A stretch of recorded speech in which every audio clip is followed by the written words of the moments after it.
on offense to start the game will move from right to left. So the Bears, when they get the football offensively, will go from left to right here in this first period of play. 38-degree temperature, wind chill about 10 degrees with a very strong 24-mile-per-hour wind out of the west. Falling temperatures, 40% chance of rain maybe later in the day before it would turn to snow possibly tonight.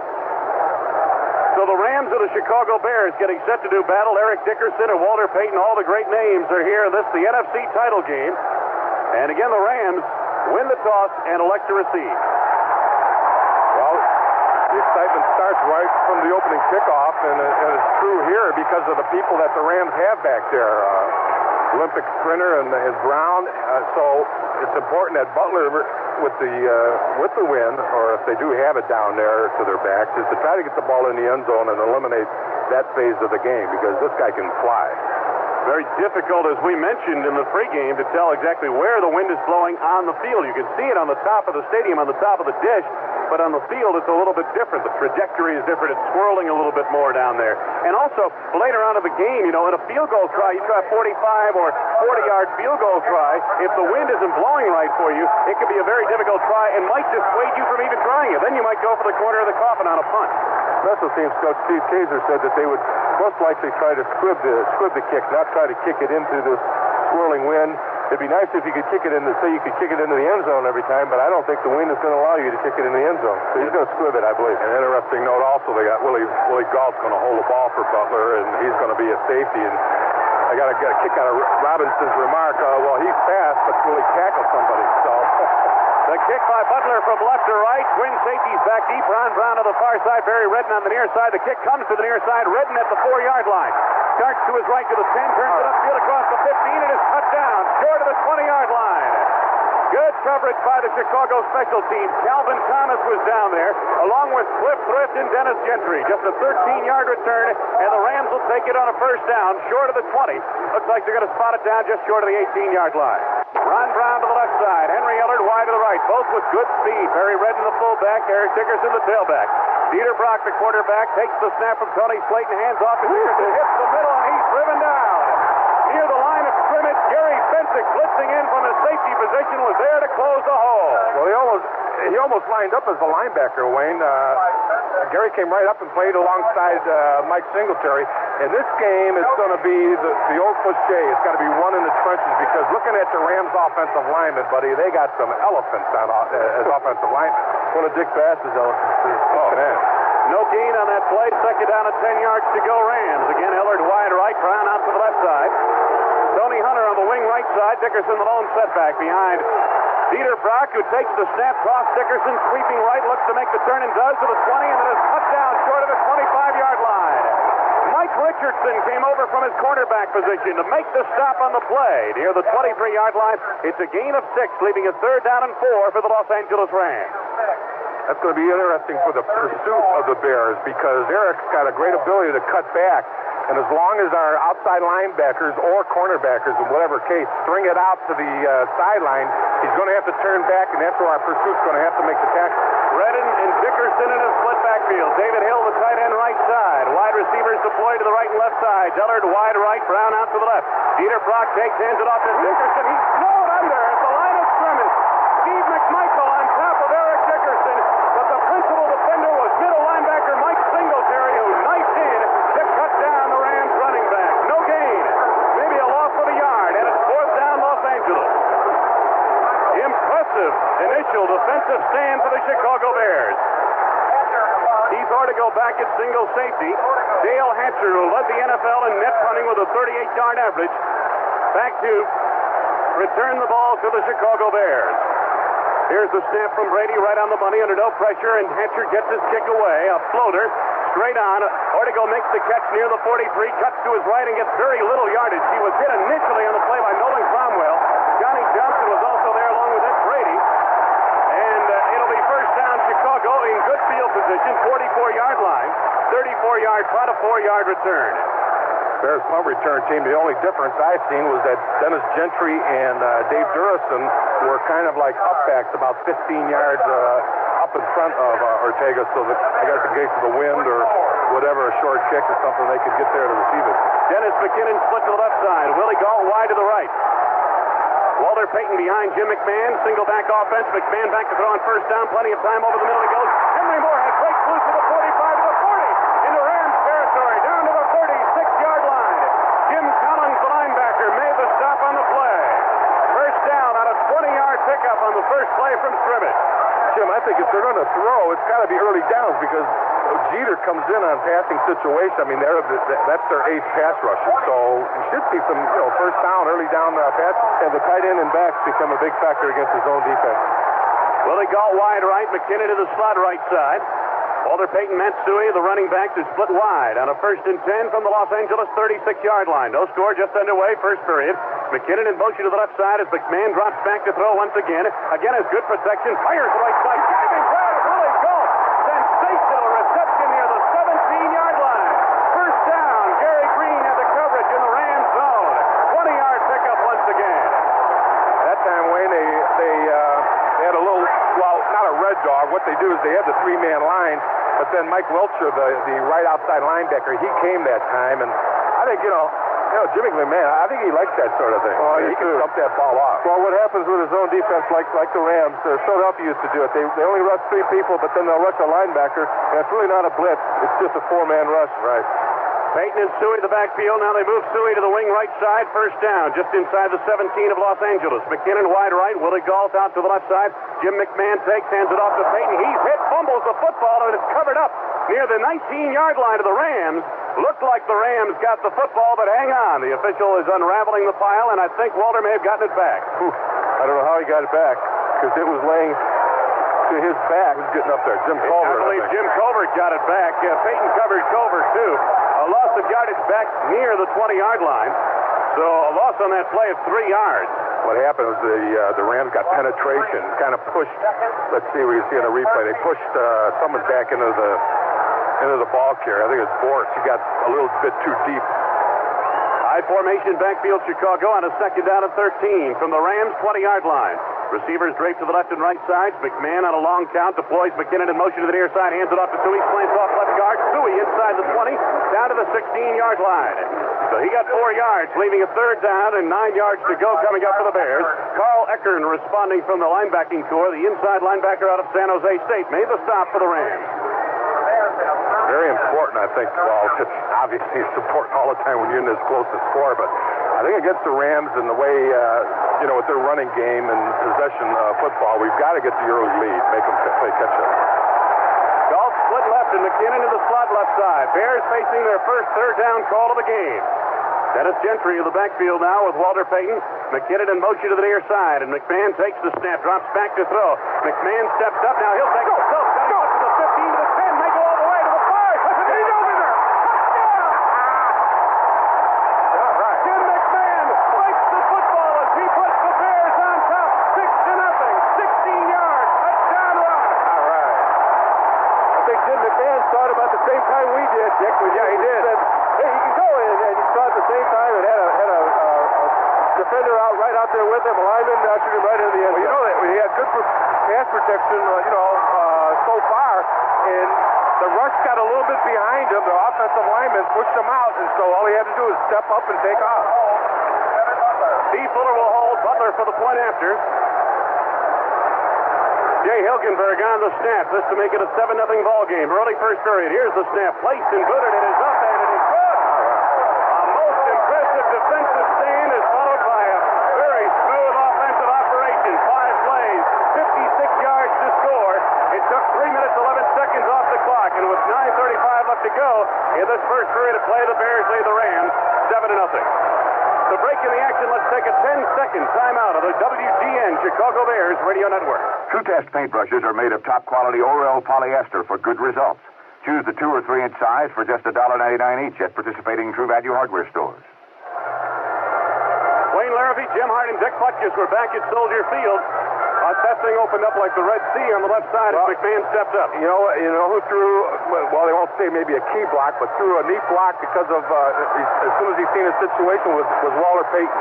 He kind of ran a little hook pattern over the middle, And as soon as he seen Jim tuck it away, he bumped off someone from the inside, cutting off the inside pursuit. So it was just a matter of Jim outrunning everybody to the corner. Then Dennis Gentry threw the last box block, though, inside the 5-yard line, allowed Jimmy to get there.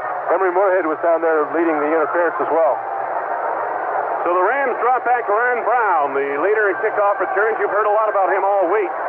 And Barry Redden, who a few years ago led the Los Angeles Rams and the NFL in kickoff returns. Bob Thomas, former Bears kicker, said Redden's the guy we used to try to kick away from before Ron Brown came on the scene. Now Butler kicking from left to right out of the hold of Willie Gault, and here is the boot. A high end-over-end kick sailing toward the near side.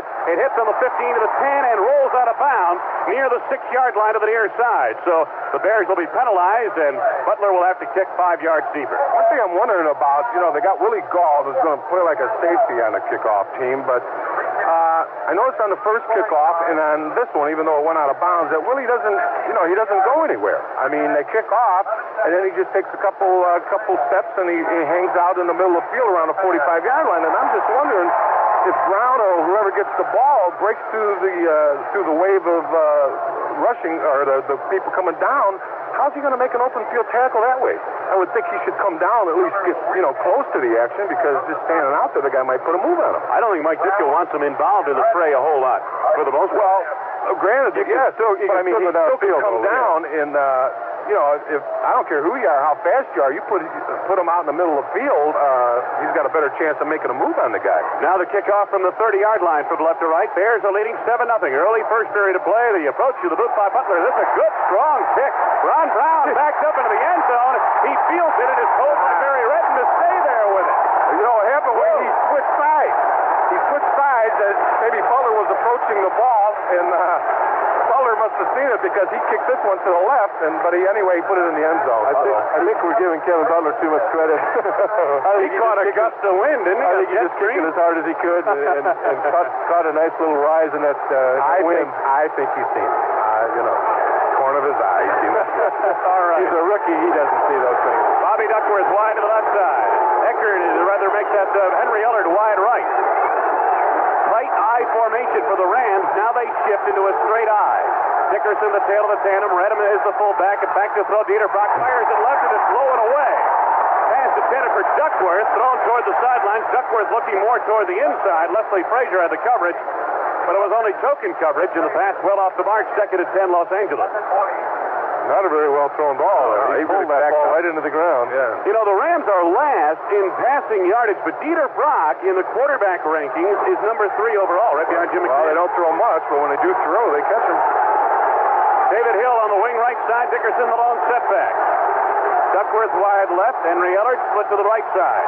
David Hill in motion to the near side, and Dieter Brock pitch. Dickerson sweeping left, cuts it back inside of the 20, and he's brought down at the 21-yard line. Wilbur Marshall made the final hit defensively. Singletary got the biggest piece of the running back from the Los Angeles Rams, a gain of just 1, and it will be for the Rams a 3rd down and 9 yards to go. I don't know. It seemed like he should have went wide that way. Well, I don't think he could. I was going to say credit Dave Duerson for making him cut back, because he charged him from the outside and made him cut back into the pursuit. Another passing situation for the Rams. Duckworth wide left. Henry Ellard split right. Tony Hunter on the wing right side. David Hill the tight end. Dickerson the lone setback. Brock fakes the handoff. He fires the right side. The pass underthrown and incomplete near the 30-yard line. Henry Ellard, the intended receiver, did not have a chance. Mike Richardson had the coverage for the Bears. I don't care what you say, but the Bears defense and their pass rush intimidates people, because right there he had plenty of time to throw the ball, and he just got rid of it so fast he bounced it to the guy. There's been nothing so far that could make him physically think that there was a big pass rush. So it's all intimidation, what he's seen on film and what other quarterbacks have experienced. He wasn't rushed. Bears have 3 back to receive this kick. Ortego, the principal deep receiver. Dale Hatcher waits for the snap inside his 10-yard line, and here it is from Ed Brady. And Hatcher moves forward and hits up a swan song sailing toward the near side. Duerson makes the fair catch signal, and the catch at the 49-yard line. It was a floater that just kept going straight up instead of straight out. He got no distance on it whatsoever, just a 28-yard kick, and the Bears will take possession 1st and 10 from the 49-yard line of the Rams. Time out of the field, 7-0 Bears over the Rams. First period of the WGN Chicago Bears Radio Network. Thousands of years ago, in the land that is now Wisconsin, no man had yet come to stay.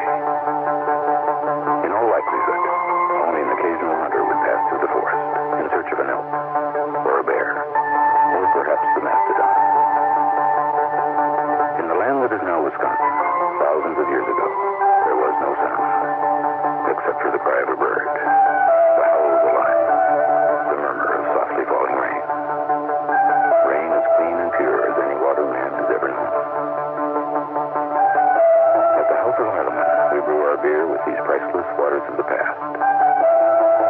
At the House of Highland, we brew our beer with the pure, natural waters of history.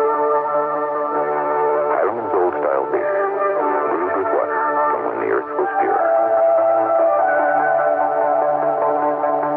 Highland Brewing Company, across Wisconsin. The human refrigerator may soon be coming to your home in a monster-sized poster and on a specially designed Fridge Fever hat. You can own this winning combination for a low $12.95 plus shipping and handling. Just call our fridge hotline at 1-800-282-9996. Catch Fridge Fever or give it to a friend and welcome this monster of the Midway into your house. From WGN Television and WGN Radio 72. Wayne Larrabee, Jim Hart, and Dick Butkus at Soldier Field. The Rams have won 3 of the last 4 meetings with the Bears, including 29-13 last year in Anaheim. Bears hold a 31-21-3 lead of the series. The only postseason meeting between these two teams, 1950. What's that, 35 years ago, when the Rams beat the Bears 24-14 for the Western Division title. Right here at 7-0 Bears, 8:26 left to go, first period of play. Chicago football for the second time this afternoon. Again in good field position. First drive started where? In the 44. This one starts on the 49 of Los Angeles. First drive started on the Chicago 44. As Dick Becker said, we, the Bears, have to capitalize on these good opportunities because you know you're going to get sometimes when you're backed up, you got to take advantage of these. Jim McMahon asking for quiet from the crowd, and he gets it. I formation backfield, slot to the left side of the wide receivers. First and 10, Chicago from the 49 of the Rams. Long count by McMahon as he looks over the Los Angeles defense. McMahon drops back to throw, gets the block from Suey on the pass rush. Swings the right side for Peyton. He's got running room. 50-45. He's to the 40, to the 35-30, and he dives forward. Just inside the 30-yard line, Gary Green got over to make the hit. 19-yard pickup to the Los Angeles 30. Good call. Good call. It was a good call because all you had on this side over here was a cornerback all by himself, and then the line chopped down everybody inside, and Waller had clear sailing down this near sideline. So it's a first down for the Chicago Bears now. From the 30-yard line, McMahon is 3 of 3 for 59 yards already. He scored a touchdown at a 16-yard run on the previous drive. First down from the 30 of Los Angeles. Peyton the lone setback. Suey on the wing left side. McMahon on the back pedal. Looks downfield. Threads it over the middle. Tim Reichman is there inside the 25, and he will not go down. Stacked up by a host of Los Angeles Rams near the 23-yard line. Some extracurricular pushing and shoving. Jim Collins, the all-pro inside linebacker, and Mel Owens, the left outside linebacker, were the two principal defenders arriving initially on the play. 8-yard pickup, second down and 2. Hey, that's what I like about our offense, too, now. I mean, years ago, you just like to see the aggressiveness and the spunk in the offense of people because they're usually not the same mentality or the same kind of people that play on defense. And Hilgenberg got in there a little bit shoving, and Van Horn got a little shoving in there, and that's good to see. Jim Hardy, I promise you will get equal time in this, but let me get this play going first. Second down and 2 yards to go now. The football resting near the 22-yard line of the Rams. Single back offense, receivers left and right. And McMahon takes, hands it off to Peyton, off right tackle. Peyton runs into a combination of linebackers. Mel Owens initially. Carl Eckern was also there. Mel Owens from DeKalb, Illinois. Father was a baseball coach at Northern Illinois University. It's a gain of 3 as they mark it down to the 19-yard line, and it'll be enough for the first down. 5 first downs now for the Chicago Bears. All right, Jim, it's your forum. Well, I agree. Generally, I agree with what Dick said. I for one, though, had the experience of playing behind an offensive line that has the same kind of aggressiveness as the Chicago Bear line right here, and it was really fun to be a part of that. McKinnon wide to the right side. In the slot of the right side, it's Matt Suey. Peyton the lone setback. Willie Gault is split to the left. From the 19 of Los Angeles at a first down, McMahon looks to throw. Bullet Gault on the left side of the 15 tries to sidestep Leroy Irvin, but cannot. And down he goes near the 13-yard line. They're going to mark it to the 14. So quick gain for the Chicago Bears on first down. It looked to be a gain of about 6 yards. And it'll be a second down for the Bears as they mark the nose of the football just inside the 14-yard line. Second and about 4 yards to go coming up. It's surprising to see that the Ram cornerbacks are playing so loose. Once you get inside the 20-yard line, usually they tighten up so that you can't get those cheapy little 5- and 6-yard passes like that. Second down, and it's a little bit less than 5 yards to go for the Bears. McKinnon split left. Willie Gault out to the right side. Running back to the offset I formation. The toss, Peyton sweeping right. Hit by Mel Owens, and he's driven down near the 16-yard line. And it'll be for Chicago now. Third down upcoming, a loss of 2 on the play. Third down, and it looks to be about 6 yards. I'm not sure he could have cut up a little bit. He tried to go wide. It looks like Waller made up his mind that he was going to go wide, and Mel Owens did a good job of containing, and there was nowhere to go. Third down now for the Chicago Bears, 7 yards to go. The football just inside the 16-yard line of the Rams. Willie Gault, Dennis McKinnon deployed to the left side. Tim Reitman is the tight end to the right side. Shotgun formation for the Bears. McMahon and Payton ask the crowd to be quiet, and they do. Now Jay Hilgenberg on the snap as they deploy Dennis Gentry in motion to the near side. Here is the snap to Jim McMahon. McMahon steps up, throws it over the middle. It's off the hands of a diving Willie Gault, incomplete. So it'll be for the Chicago Bears a fourth down. Jim Collins had the defense. Willie Gault made a lunging attempt at that pass. A fastball over the middle near the 8-yard line of Los Angeles. You know who was open right behind him? I don't know if you've seen it. Walter Payton was right around the sideline, and Willie Gault curled in or ran a fast goal, and Jim went to him, but right behind him, Walter was wide open. Kevin Butler had a 34-yard field goal attempt. The angle to the right side. Steve Fuller will hold. Again, that swirling wind on the floor of the stadium. Butler had a tough week last week against the Giants. Now Fuller with the arm extended, waits for the snap. Here it is, the placement by Fuller, the kick by Butler, sails to the upright. It is good! All right. So the Bears extend their lead at 10-0 over the Rams with 4:26 left to go. First period of play on the WGN Chicago Bears Radio Network. Now True Test Easy Care comes in 2 new finishes to give you 3 ways to paint your home's interior. Hi, Pat Summerall to say True Value Hardware Stores recommends original Easy Care latex flat enamel in any room because its beautiful low sheen finish scrubs clean. And for smooth durability on walls and trim, get new scrubbable Easy Care latex semi-gloss. Both original flat enamel and new semi-gloss formulas go on with little or no spatter, making application extra easy. True Value Hardware Stores also recommend new Easy Care latex flat finish wherever you want an elegant look in your home. It provides rich, velvet flat coverage that's fully washable. Plus, all 3 Easy Care finishes come in your choice of 39 colors, white, and custom shades exclusively at participating True Value Hardware Stores and Home Center, where you'll find values in every department.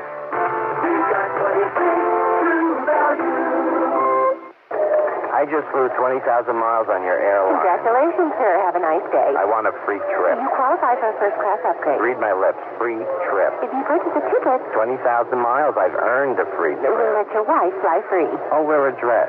He should have flown Republic Airlines. Republic awards a free trip after 20,000 miles, the lowest mileage requirement of any major airline's frequent flyer program. We make you feel like flying. Well, one thing Mike Ditka said when he was asked this week in Sewanee, Georgia, about the Rams kickoff return people, he said, I hope we're kicking off a lot. And so far today, he has. I was just going to say that in the locker room before the game, he said, I was talking to him about it, and he said, well, I just hope we give him a lot of opportunities. Barry Redden and Ron Brown back deep for the Rams, and again, Willie Gault will hold the football for Kevin Butler. I'll tell you, the field goal by Butler may have done a lot to boost his confidence on a windy day here at Soldier Field. Missed 3 field goals last week against the New York Giants and put one through here, and there was no doubt about it. Now Butler kicking from left to right. Here's the approach in the boot. Good high end-over-end kick. Ron Brown camping under it, makes the catch near the 19, cuts right to the 20, looks to make the circle route, hit from behind by Cliff Thrift, and down he goes, 25-yard line.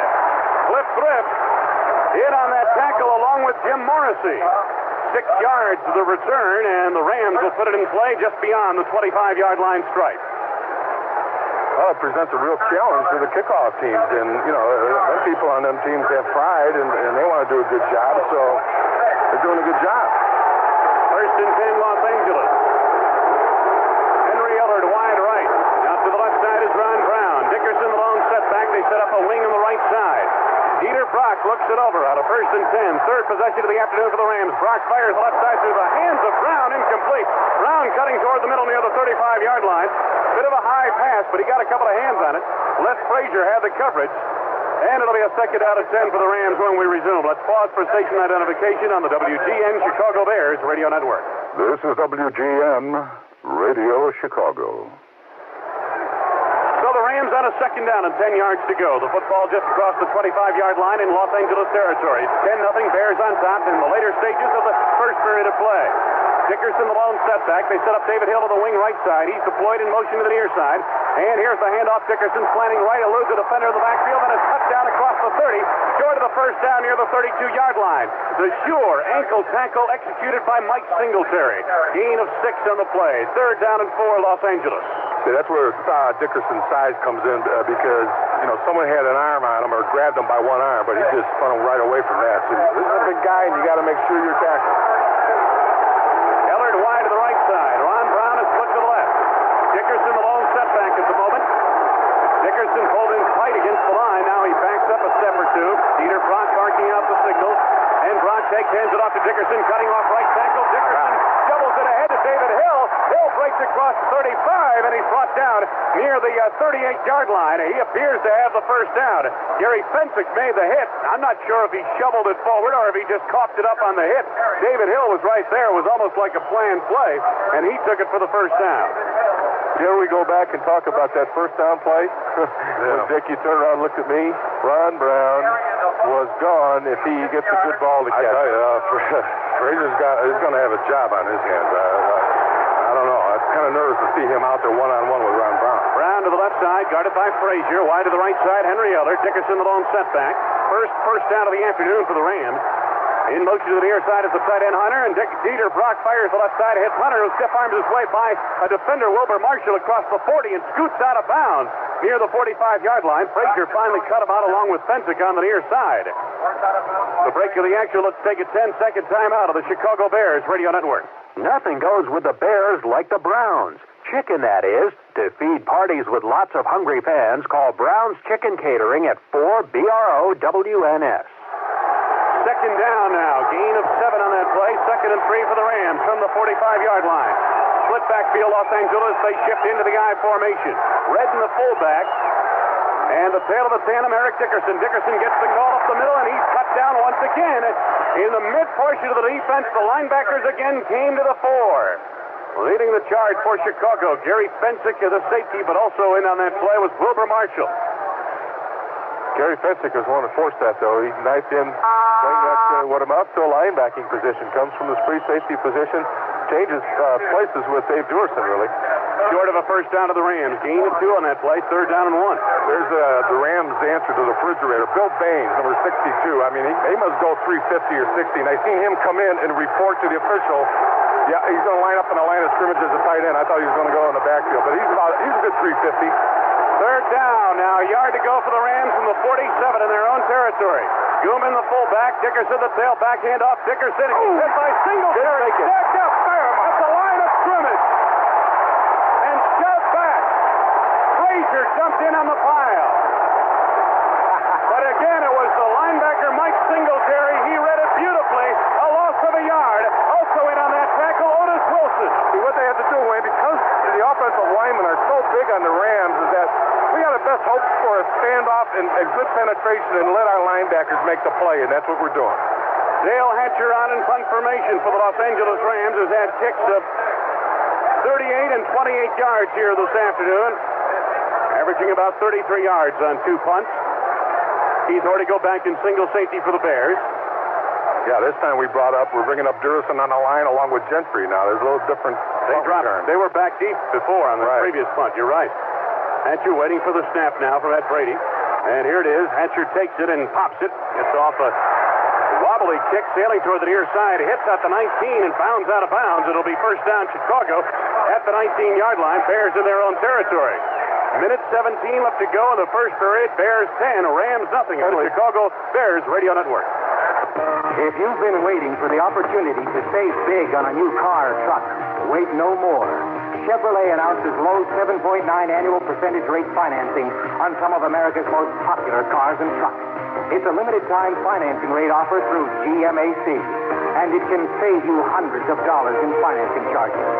Save on new Chevy Cavaliers, Chevy Novas, and 4-cylinder Chevy Celebrity. Save hundreds on top new C10 and K10 full-size pickups, on 40 Chevy El Caminos.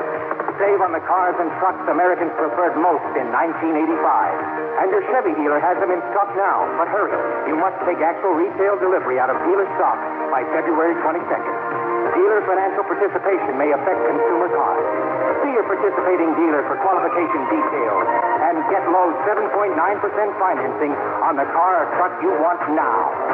Bear fans, get a free Black and Blues Brothers poster and 7.9% financing at your Chicagoland and Northwest Indiana Chevy dealers. Amoco presents the Amoco Sports Profile. We're talking to Olympic diver Dave Hepgainer Gold is now preparing to dive from the 50-meter platform. Get me down from Dave, here. that's your greatest fear. Right. Amazing, Dave Hepbees. Synchronized swimming in chlorine. Incredible, Dave. Are you going for the gold? The Gold Pump. Amoco Premium Lead Free. Quality gasoline. Who taught you how to swim? I can't swim. I just died. Of course, favorite food? What is this? Terrific. Show us your new dive. I call it twist and shout. Your car knows. Wayne Larrabee, Jim Harden, Dick Butkus at Soldier Field in Chicago. Minute 17 to go. We're in the first period of play. Bears leading 10-0 over the Los Angeles Rams. Chicago football on a 1st and 10 from the 19-yard line. The worst field position to start a drive for the Bears. Yeah, Their third possession. It's going to be a legitimate field position now. 19-yard line. Well, the first drive started on the Chicago 44, the second on the Los Angeles 49. Well, you know, what's important that they did score both times in there. I mean, anytime you get the ball from the 50 on in, you should come out with some points. That's what we did. Now at a minute 17, we got to start a long drive because we're going to change in a minute and 17 seconds, and we'll be going against the wind. Bears defense has been nothing short of spectacular thus far, limiting the Rams on 3 possessions to just 1 first down. Jim McMahon, as he approaches the line of scrimmage, again asks the crowd for quiet. The running back shift into the I formation as McMahon barks out the signal. McKinnon wide right. Willie Gault is deployed to the left side. Emery Moorhead of the wing left side. Signals are being called. Now here's the handoff to Walter Payton. First off left guard, and Payton across the 20, plows forward out to about the 24-yard line. So it looked to be a gain of about 5 yards. With a 2nd and 5 coming up, Jim Collins in the middle of that Rams defense made the tackle. McMahon is going to make skittles of the fans here because when he comes off the field, he's waving, let's hear it, and then when he's out in the field, he's waving, shut up, turn up. You know what the Rams do, though? They'll tip their what the coverage they're going to be in by their alignment, which helps Jim McMahon. He can read what they're going to be in. Gault split to the left side. Again, McKinnon comes wide to the near or right side. Suey and Payton in a split backfield. Pro set formation. McKinnon in motion to the left side. Handoff. Walter sweeping right, and he gets a block. Looks to make the turnaround. A block by Tom Thayer, and does to the 25 to the 30, and he stepped out of bounds apparently near the 28-yard line, short of the first down. We've got an injured Chicago Bear down to the field. Nolan Cromwell, the All-Pro safety, cut him out. Jim Covert, Keith Van Horn was down for a moment, but he's now up under his own power. Short of a first down to the Bears, I believe, as it looked like Walter got 4 out of that. Let me attempt to clear up what I was saying. The safeties for the Rams will determine what type of coverage they're going to be in. They're always going to be zone, but there's a certain force. One safety will force on one side, or the corner may be up, and you know that's a corner force. And the way the Rams safeties work, you always know where that force is going to come from. So that's really important for the quarterback to know. On a 3rd down, Chicago, about 2 yards to go for the Bears. The football just short of the 28-yard line of Chicago. In motion to the near side, Matsui. Toss Payton, sweeping right. Payton looks to make the turn. Gets by Jim Collins for the first down as he cuts upfield across the 30 to the 31-yard line. The All-Pro had him dead to rights, one-on-one, and Payton made a good slip move. Charlie DeJournay and Bell Owens came over to fill in, but not before Walter Payton picked up a first down with a gain of 3. Well, all 3 of their linebackers, Owens, Eckert, and Collins, they're great tacklers if you're coming at them straight away. But if you come up against a guy like Waller who makes moves, then he's going to leave them in their tracks. We've reached the end of the first period of play. Thus far, it's been all Chicago. Bears 10 and Rams nothing in the NFC Championship Game on the Chicago Bears Radio Network. Dave Butts of the Washington Redskins is one of the biggest men in the NFL. He's big in more ways than one. It's been a tradition with the Redskins to always have a Santa Claus, and they needed someone quite large, and I was a natural pick. Been Santa Claus for 4 years now, and really have been enjoying it tremendously. To see the young people, the twinkle in their eye, they just light up. United Way has provided a vehicle for us to get out in the community and visit with some of these children. It's a responsibility that you have to share. You have to help people as much as you can. The United Way provides the spirit of Christmas year-round. The many different agencies that they have, the ways of reaching out to so many people. This is why I'm happy to be a United Way volunteer.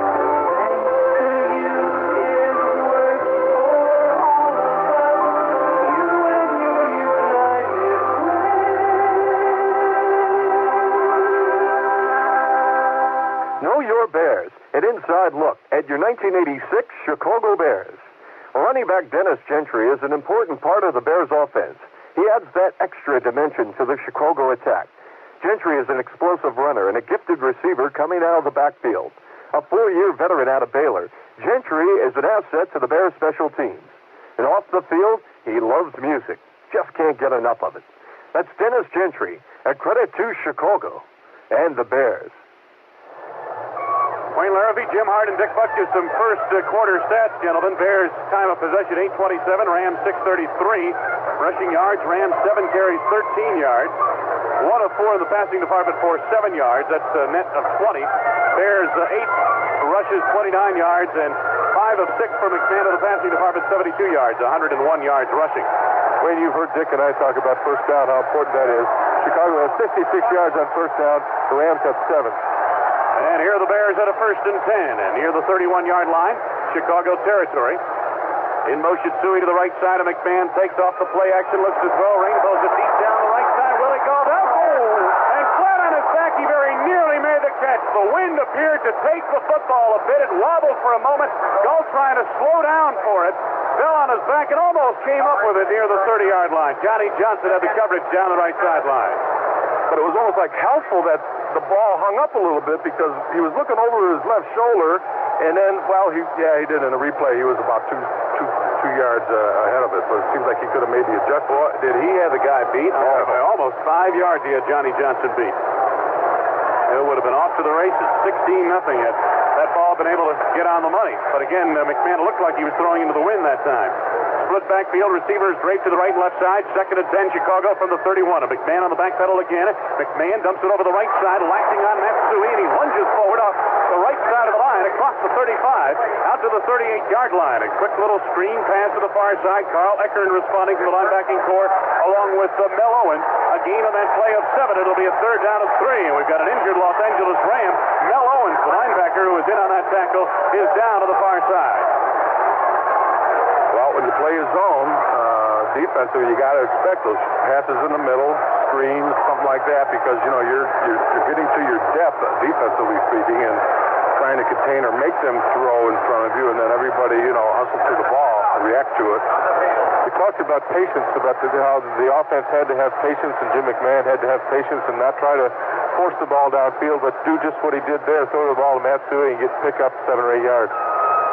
The break in the action. Let's take this 10-second timeout on the WGN Chicago Bears Radio Network. Nova, the brightest new star from Chevrolet. It's the best of both worlds. See it today at your Chicagoland or Northwest Indiana Chevy dealers.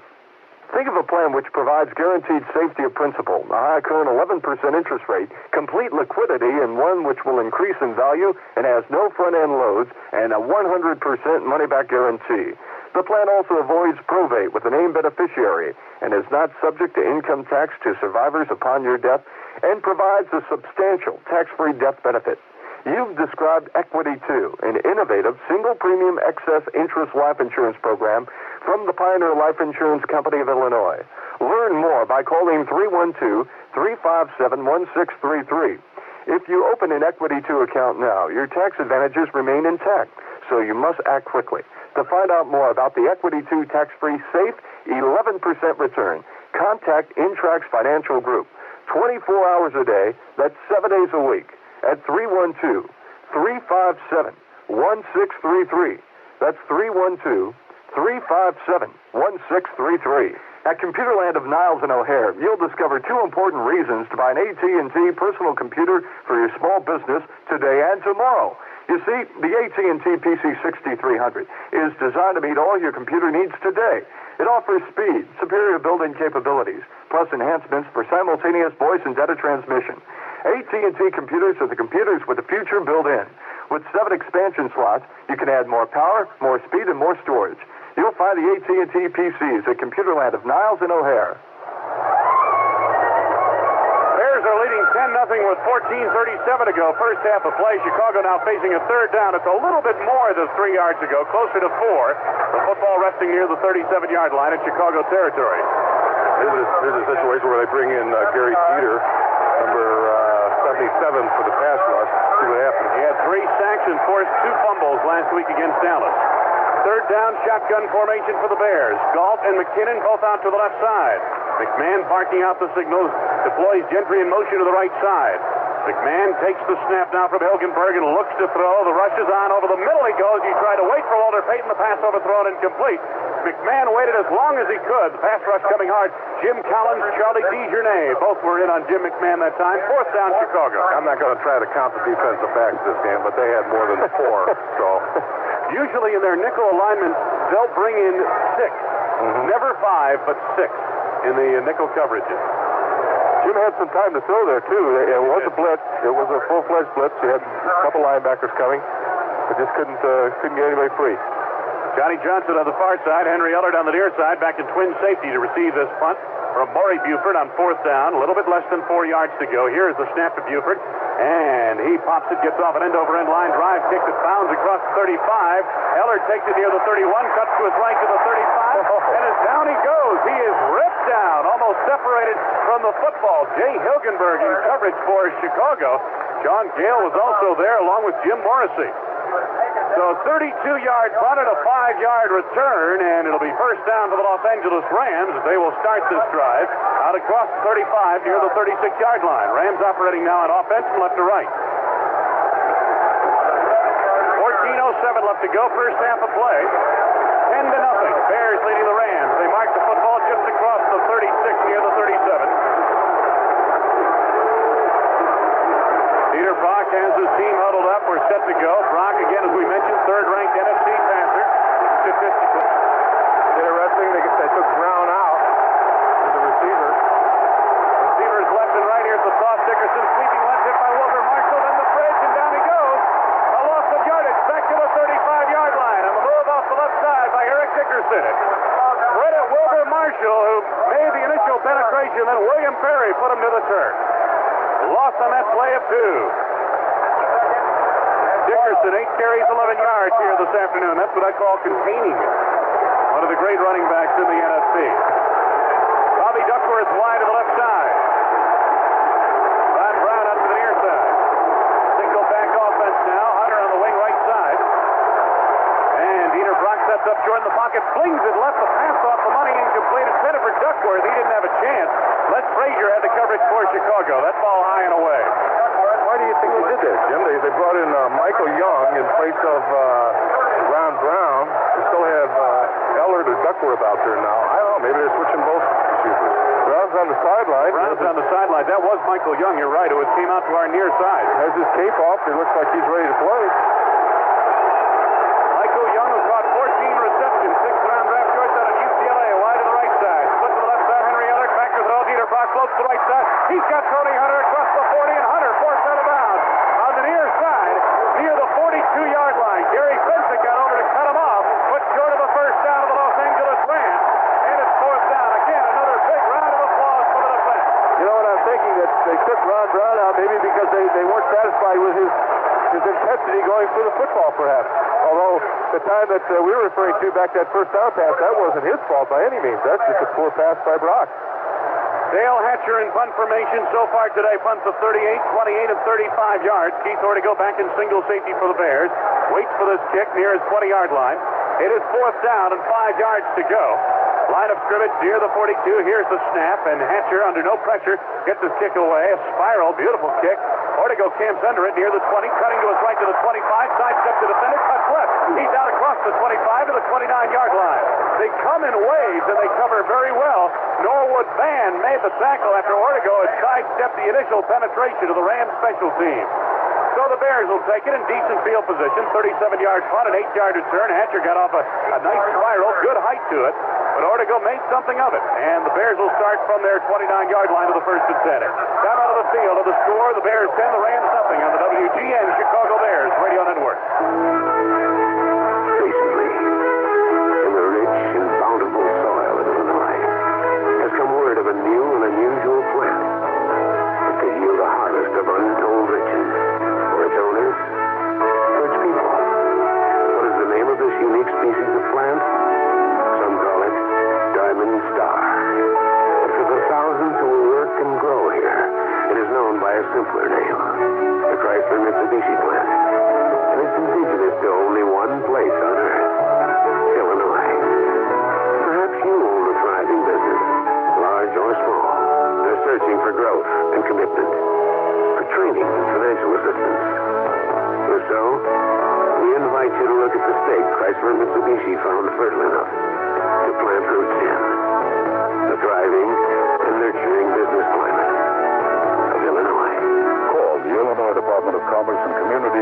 1-800-252-2923.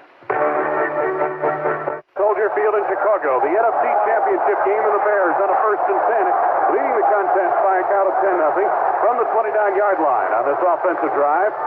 Calvin Thomas to the wing left side, Peyton Malone setback, McKinnon to left, Willie Gault wide to the right side.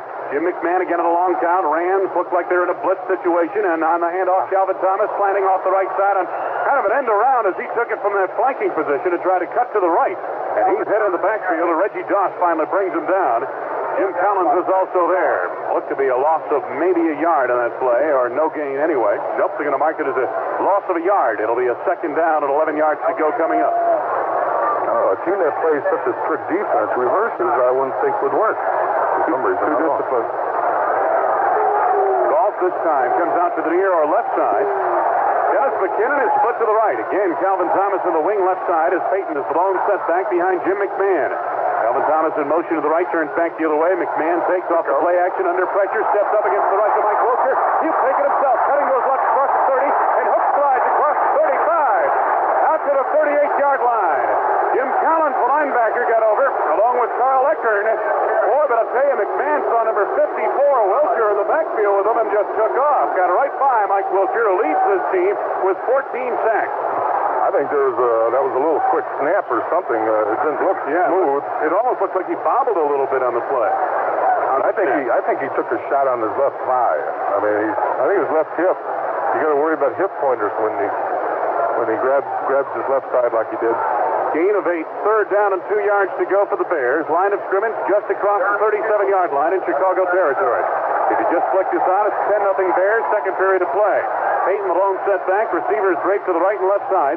Calvin Thomas comes in motion to the near side. McMahon hands it off to Peyton on a slant move up the middle. Peyton struggling forward, close to that 1st down, out near the 40-yard line. Reggie Doss, defensive right end, 8-year pro out of Hampton Institute, only the 4th player ever to be drafted out of that school into the NFL. Made the tackle, and as they spot the football, the Bears, it appear, have a 1st down. They may call for the change, though. It's that close. Football is short of the 40-yard line. I think the Rams want a measurement to make sure. Now the official gives the indication 1st down before the chain gang can make it out there. He's trying to speed this game up, too. He's probably getting cold. 11:25 to go. 1st half of play. Still 10-0. Bears on top. 7th 1st down of the 1st half for the Bears. Dennis McKinnon is split to the right side. McKinnon yet to catch the ball today. Willie Gault comes out to the near side. He's got 2 receptions for 45 yards. Running backs are split. Calvin Thomas sharing the backfield now with Walter Payton. McMahon back to throw. McMahon has time. Wings it over the right side. Leaping there. McKinnon cutting toward the middle in Rams territory. 44-yard line of Los Angeles. The All-Pro Gary Green made the tackle. 1st down, Chicago Bears. Just as I said, Dennis McKinnon doesn't have any catches. He hits a big one for a 1st down on a 17-yard pickup. Easy win. Psychic. Right. Ask me what's going to happen next, Ed. What's going to happen next? Well, he's throwing the ball against the wind. The big wind factor was wrenching the bottom on that one. He threw the ball well in New York against the wind in the Jets game. Slot to the left side. Single back offense for the Bears. They set up a flank to the right side and back to throw. McMahon sets up short. Under pressure, under siege, and down he goes. Reggie Doss made the sack back to the 50-yard line, and some extracurricular activity once again. The pushing and shoving on that play after McMahon was sacked back to the 50-yard line. That was a loss of about 6. Back to your comments about throwing against the wind. You guys still don't believe me that for a quarterback it's easier to throw into the wind as long as you're not throwing the long bomb than it is to throw with the wind. So it's as long as you throw that a decent spiral, it's going to cut through the wind and it's going to be easier to throw than throwing with it. What have you been drinking in that coffee? See, you guys don't believe me. Look at the success that guys are having. You saw Phil Simms throw the ball better last week against the wind than with it. He constantly missed his receivers throwing the ball with it. Willie Gault and Dennis McKinnon both split out to the right side. Tim Reitman is the tight end to the left. A loss of 6 on that play, leaving a 2nd down and 16 yards to go for the Bears. From the midfield stripe, McMahon takes handoff. Peyton sweeping left, gets a block from Harcourt, turns corner across the 50, and is escorted out of bounds to the near side, near the 46-yard line. Johnny Johnson over to make the tackle, stayed right with Walter Payton, almost taking him into the bench on the near side. And that's why the crowd roared a little bit in the background. It'll be a third down coming up for the Chicago Bears. Gain on that play of 4. That was the case, Wayne, of your 6 defensive backs. They bring in 6 defensive backs, and they only have 1 linebacker. I guess sometimes he red dogs or whatever, becomes like the 4th rushman or whatever. I don't know. They mark the football near the 47-yard line in Rams territory, where the Bears face a third down. And it's about 13 yards to go now. So give them a gain of a little bit less than 4, more like 3. Bears to the line of scrimmage out of the shotgun formation. Slot to the left side of the wide receivers. Gentry in motion to the right. McMahon takes the snap and a deep drop. McMahon swings it out left to Peyton, and he drops it at the 50-yard line. Wide open underneath the coverage. Gary Gray came up from the secondary, but Walter had some running room on the left side. You won't see that happen on, will you? Boy, that wind really is blowing. You can see little pieces of paper on the field, and it's really going against the Bears. So there was a gust of wind just a few seconds ago that blew some jackets back up into the crowd from on the field. Maury Buford kicking against that stiff wind from right to left. Twin safeties back deep for the Rams. Leroy Irvin on the far side.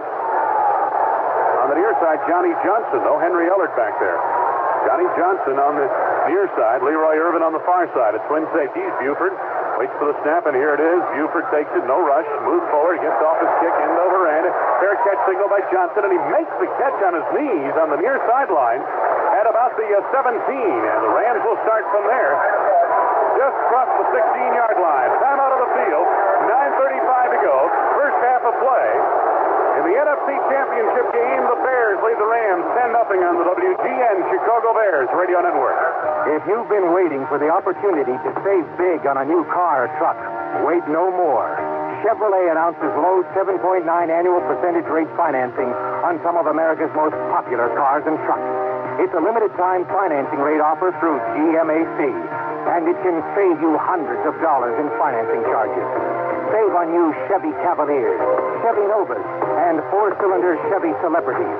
Save hundreds on top new C10 and K10 full-size pickups, on sporty Chevy El Caminos. Save on the cars and trucks Americans preferred most in 1985. And your Chevy dealer has them in stock now. But hurry, you must take actual retail delivery out of dealer stock by February 22nd. Dealer financial participation may affect consumer costs. See your participating dealer for qualification details and get low 7.9% financing on the car or truck you want now.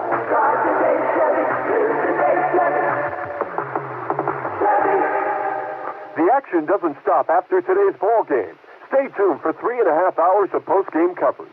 Larrabee, Hart, Butkus, Bob Thomas, Hub Arkush, George Reddix, and yours truly, Chuck Swirsky. And, of course, you and other fans. With analysis, replays, the locker room scene, Bears talk on the phone, and for a different perspective, the sports writers. Then tomorrow morning at 7:30, hear what Mike Ditka has to say on the Wally Phillips Show. It's no contest. For Bears football, you just can't beat WGN Radio.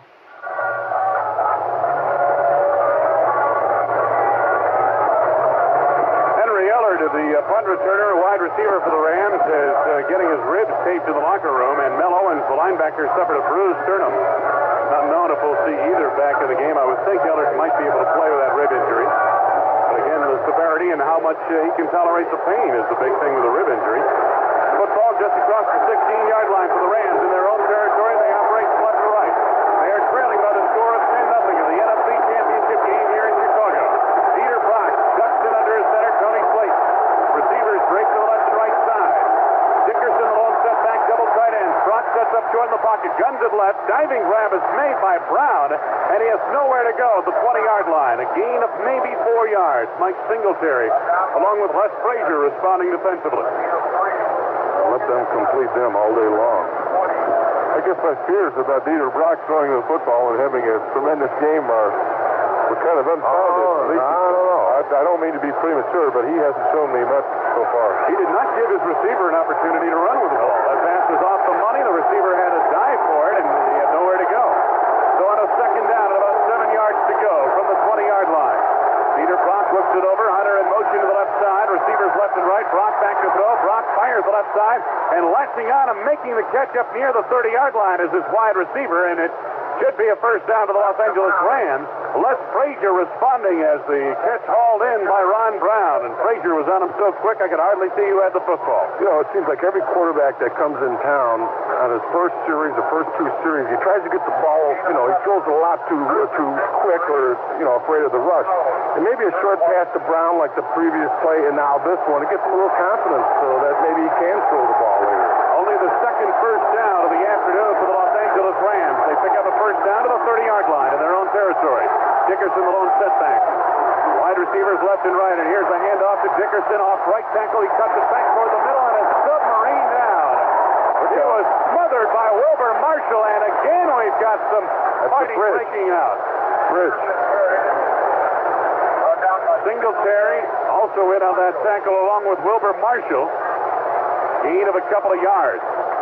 Second down for the Rams coming up. We're going to mark it as a gain of 3, so make it a 2nd and 7. Dickerson now, 9 carries, 14 yards. The Bridge and Dennis Hara were going toe-to-toe for a while. Bridge in a deep freezer. Second down. An upright. 7 yards to go. Just short of the 34-yard line of Los Angeles as Dieter Brock looks it over. Michael Young wide to the right side. Ron Brown out to the left. Brock back to throw, looking left now. Looks back the other way to the right side. He lost the right side for Young, who makes the catch over the shoulder to the 25-20. On his feet to the 15 as the penalty marker comes down. And Richardson finally brings him down near the 16-yard line. He went out of bounds before he caught it. What Richardson did, he was running along, had the inside position, and had the sidelines to work with. They forced him out of bounds, made him step out of bounds, came back in, catch it, and that's a penalty. Number 88, the receiver went out of bounds, making it eligible. Lost it down early. Second down. Good eyes, Mr. Hart. And a good break for the Bears. Would have given the Rams a first down near the 16-yard line. And thank you for throwing to Young and not to Ron Brown, because Ron Brown would have been gone. Richardson used the real estate well. Oh, yeah, that was a great catch. Richardson was in his shirt, literally. Well, see what happens, you know, the guy ran, after he caught the ball, Richardson was on him, and they maybe gained 10 or 15 yards more, but what he was trying to do was rip the ball out, which is a smart move. Third down and 7 now for the Los Angeles Rams near the 34-yard line. Receivers deployed to the left and right side. Brock back to throw. Here comes the blitz. Brock over the right side is knocked down by Tyrone Keys. Tyrone Keys knocked it down on the pass rush as Brock tried to get it out into the right flat. Oh, now they'll say, you know, he's small and he throws sidearm and all that business. It was just a great play by Tyrone. He got his arms up there. So it is a 4th down, and the Rams continue to have problems moving the ball. Dale Hatcher out in punt formation, or to go back in single safety. 4th down and 7 for the Rams. Let's beat them at their own game. Come on, Ortega, run us back. Signals are being called. Ed Brady on the snap, former Illinois linebacker, played middle linebacker for the Rose Bowl team in Illinois in '83. Here's the kick by Hatcher, sailing toward the far side, a high kick near the 22. Ortega makes the half fake, then is hit and sandwiched down at the 25-yard line. Mark Giroux, backup linebacker, started it. He had some help from his friends, I believe, also with that tackle, Norwood Band. 44-yard punt, 3-yard return. We've got a timeout of the field, 7:14 left to go. First half of play, Bears 10, Rams nothing on the WGN and Chicago Bears Radio Network. A light bulb is something you seldom think about unless one burns out. So be prepared with replacements by stocking up on extra bulbs while they're specially priced at True Value Hardware stores. Hi, Pat Summerall to tell you they're offering a 4-pack of GE soft white bulbs in 40, 60, 75, or 100 watt for just $1.99. These bulbs will provide a generous amount of light while reducing glare and shadows. You can also get a GE soft white 3-way bulb in 30, 70, and 100 watts for just $1.39 at True Value Hardware stores. The soft white 3-way lets you adjust room lighting for reading, watching TV, or relaxing, so you can conserve energy to help save money. Stock up on extra bulbs and be prepared when they burn out. You'll find quality GE products for all your lighting needs at participating True Value Hardware stores and home centers. And while you're there, be sure to pick up an application for a True Value charge card. Good at thousands of participating True Value hardware stores nationwide. Ask your dealer for details. Come on, Bear fans, drive over to Firestone. January is Firestone Tire and Service Month, and now all-season radials are specially priced. Get a set of 4 for just $99, size P155 ADR13. Take advantage of savings on MasterCare car service specials, too. This week, save on a MasterCare wheel alignment, just $16.95 most cars. Ridebuster shock absorbers on sale, only $9.95 plus installation. Tire sale ends February 1st. Offers available at Firestone company-owned stores in Greater Chicagoland. Come on, drive over to Firestone. Wayne Larrabee, Jim Hart, and Dick Butkus at Soldier Field. It's 10-0 Bears. 7:14 left to go first half. On that punt return, the Bears were caught for an illegal block. Les Frazier, the guilty party. So the 10-yard penalty moves it back to the 16-yard line instead of the 26, and that's where Chicago will start this drive. Rams fourth the league, fifth-ranked defense, fourth defending the run, 10th through the air. Rams are 26th offensively, 14th on the ground, 28th passing. Bears offense has generated better numbers, and of course the defense leads the entire league in yardage. So Chicago will start with a 1st and 10. 10-0 Bears on top.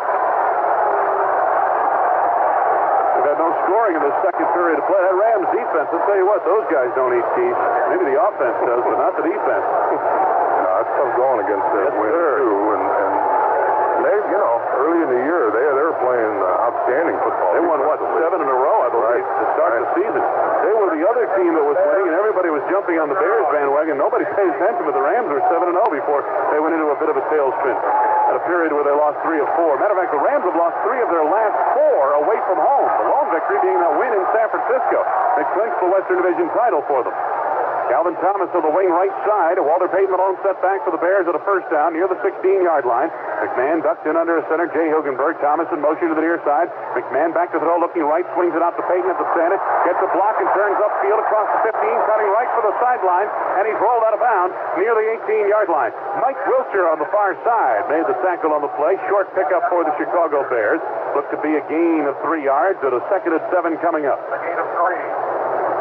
A lot of running, a lot of activity for 3 yards. Football just short of the 19-yard line. Bears in their own territory. 6:45 left to go. We're in the first half of play, second period. McKinnon out to the near side.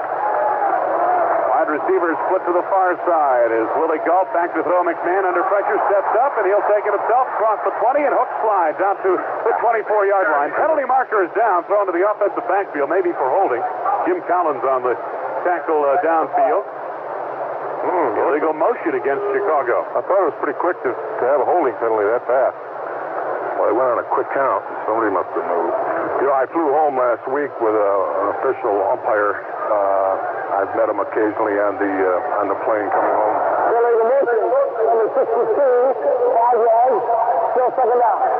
And I says, is that true what they were saying on TV? Like Dick Vermeil and Graham were saying that you officials don't call as many penalties in a playoff game and this and that. And he says that's a bunch of malarkey because he says that no one from the league office or anybody gives them any instructions what to do. He says that just, that sometimes you don't have that many calls. Well, you have better teams. They don't make as many mistakes in the playoffs. That's what I would figure. That would be the natural reason. Good receivers right and left now on the 2nd down and 12 yards to go. Lots of yardage on that play and some movement on the line as McMahon takes the snap, and now it looks like there's a lot of pointing going on. Well, Hildenberg is probably saying something about maybe them nasty people on defense might be calling out signals. Who knows? Some jumping on the line. So we've had a legal motion penalty on Bortz, and now Keith Van Horn jumps off too soon. And this backs up the football inside the 10-yard line of Chicago. So penalty mark drive getting underway here for the Bears. Still 2nd down. You know what happens, Keith Van Horn? I'm seeing that Calvin Thomas going in motion right behind Keith Van Horn. A lot of times it's on a timing thing, and maybe Jim McMahon was just a little bit slow in making the snap count.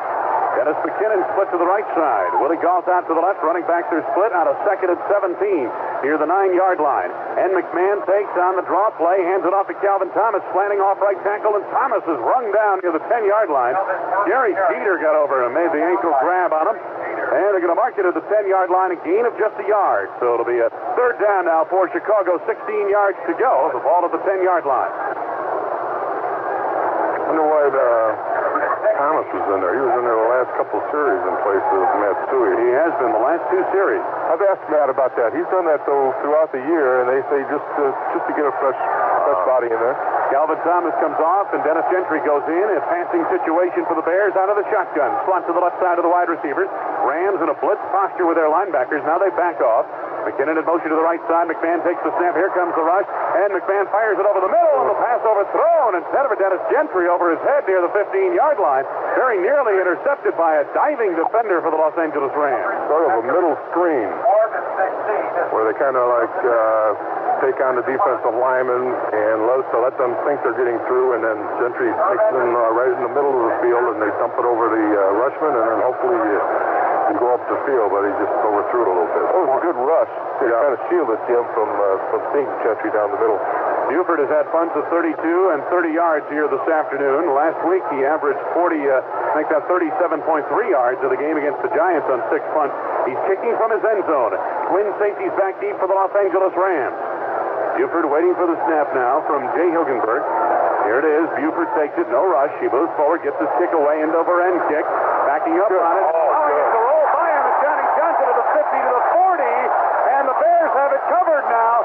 And this one will be down in the vicinity of the 35-yard line. All right. Now, I was just going to say the Rams are going to get the ball inside the 50, but the Ram coaches are going to be livid about that. You've got to field that ball. You field the ball, and he gets it on the 50-yard line, and it's going on in. You know, when I first seen the ball, it looked like a line drive kick, and, you know, all the great commentators, it's a line drive, so it's returnable, but this time they let it bounce, and it took a bounce for the Bears. Looked like Leroy Irvin was going to make a play on it, but he backed off, and Johnny Johnson let it go, and it rolled 55 yards to the 35 of the Rams. First down, Los Angeles. Dickerson up close to the quarterback, Dieter Brock. You hear the signals, crowd roaring in the background.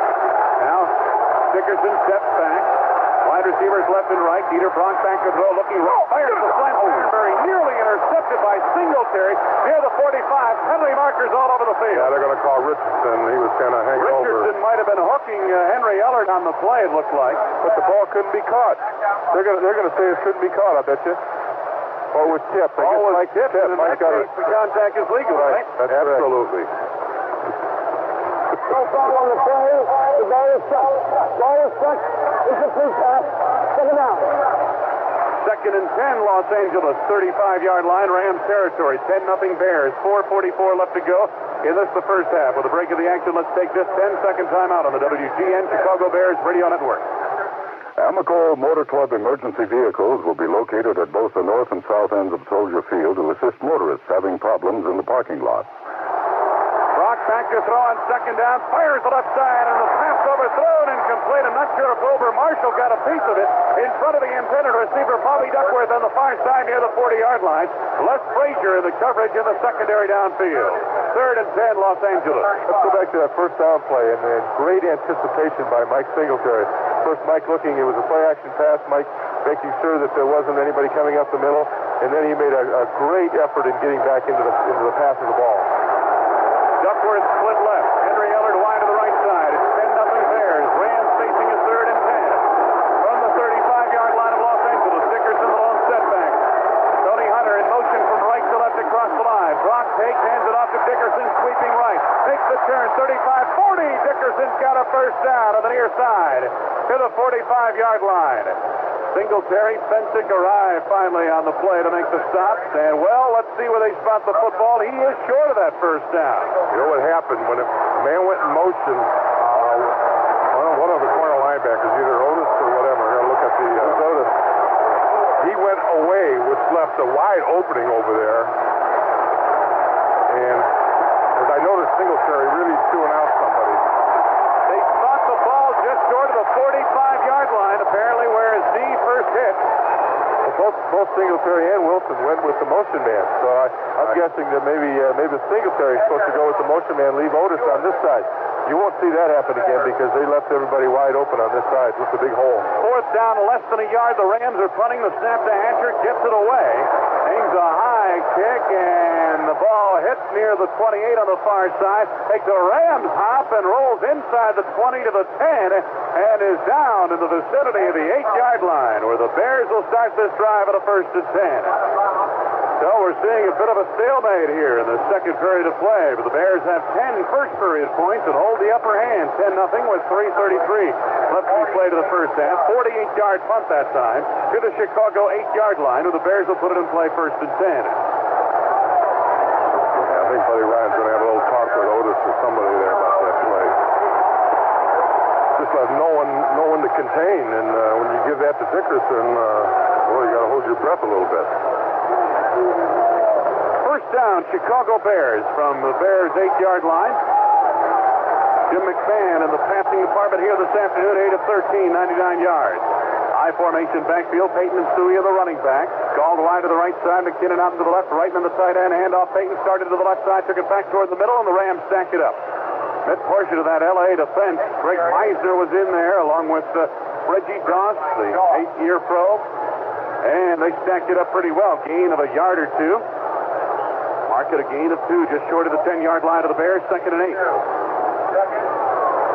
Walter Payton in 8 games against the Rams has rushed for 100 yards 3 times, 585 yards on 137 attempts, a 4.3 average against the Rams in his career.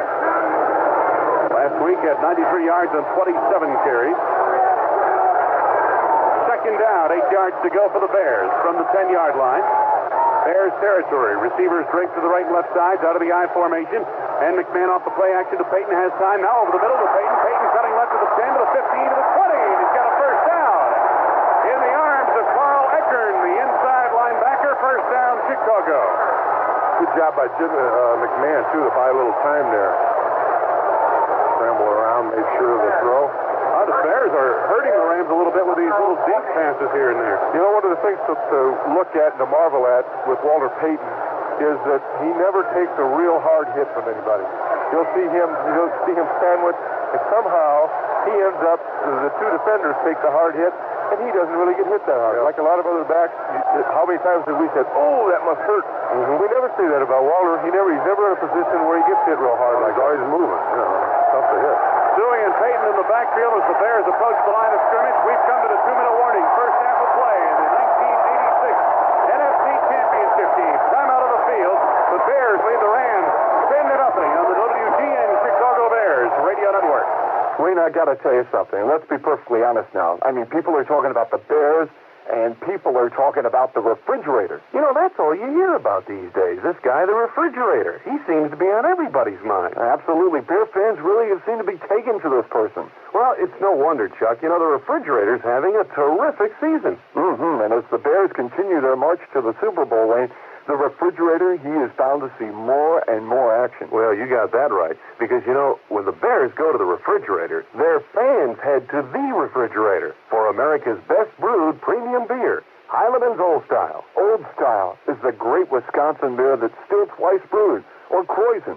That slow, old-world method that's the most natural way to brew beer, and Wayne, is also the most expensive. And, you know, they get back to the basics. Heileman's Old Style is brewed with the purest, most perfect artesian spring water. That's Heileman's Old Style, from the G. Heileman Brewing Company, La Crosse, Wisconsin. You'll find it in the refrigerator. Amico presents the Amico Sports Profile. We're here with Chainsaw Esposito, living sports legend Chainsaw. Who are your idols? FDR, JFK, and Francois Truffaut. Fascinating favorite hobbies? Needlepoint, canasta, and Amico Premium Lead-Free Gasoline. Interesting. How do you keep fit? Hopscotch. Amazing favorite color? Amico Premium Lead-Free Gasoline. Why's that? It's great gasoline, ma'am. Of course. Favorite song? Green Sleeve. And what's in the future for Chainsaw? I want to go where no player on my team has ever gone before. The end zone. Amico, your kind of.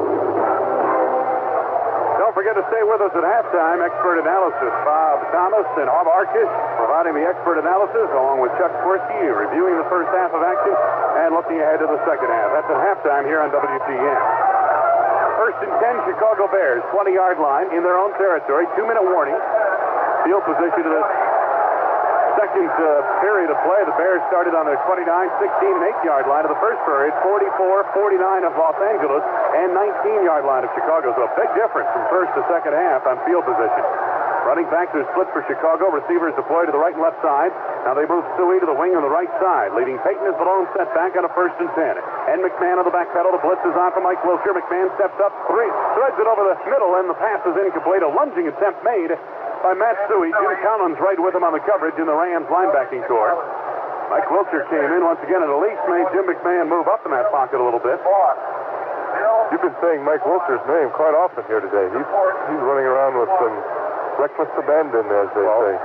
He's that fourth rusher. He, along with the three-man rush, he easily comes. They'll bring Wilshire or Owens or both in a lot of cases. Good job by Walter Payton in blocking Wilshire at first.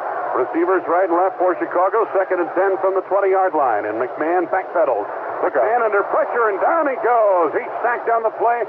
Doug Reed, the defensive left end, was all over Jim McMahon, and he didn't have a chance. The sack executed back near the 11-yard line. And with 1:51 left to be played in the first half, a timeout called by the Los Angeles Rams as the Bears face a 3rd down and 18 yards to go. Oh, is there a mix-up on that player or what? He got in there so fast. Oh, yeah. He was almost in the pocket before McMahon. Well, here's a case where Jeter comes in now. They got 4 rushmen, that 1 linebacker. Let's see. No, they're going to stay with 3 linebackers on defense. For the break of the action, let's take this 10-second timeout on the WGN Chicago Bears Radio Network. Rough, unfinished wood is no match for the 3M sanding block kit. It features 5 durable sandpaper sheets, and it's just $266 at participating True Value hardware stores and home centers.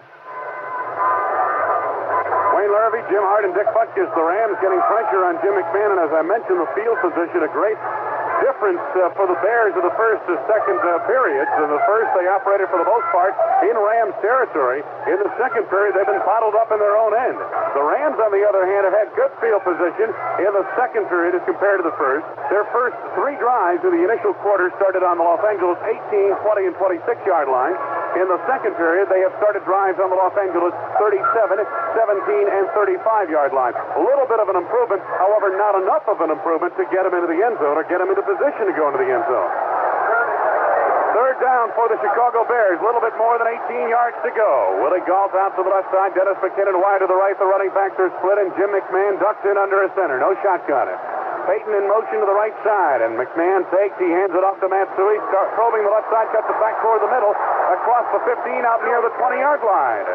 Matt Suey on the carry. Got it back to the 20, and it'll be for Chicago. Gain on that play of 9 yards. And it'll be a 4th down to 10 yards to go. Carl Eckern made the stop for the Los Angeles Rams. Another timeout taken by the Rams. They have 1 remaining with 1:41 left to go. And Maury Buford comes on in punt formation.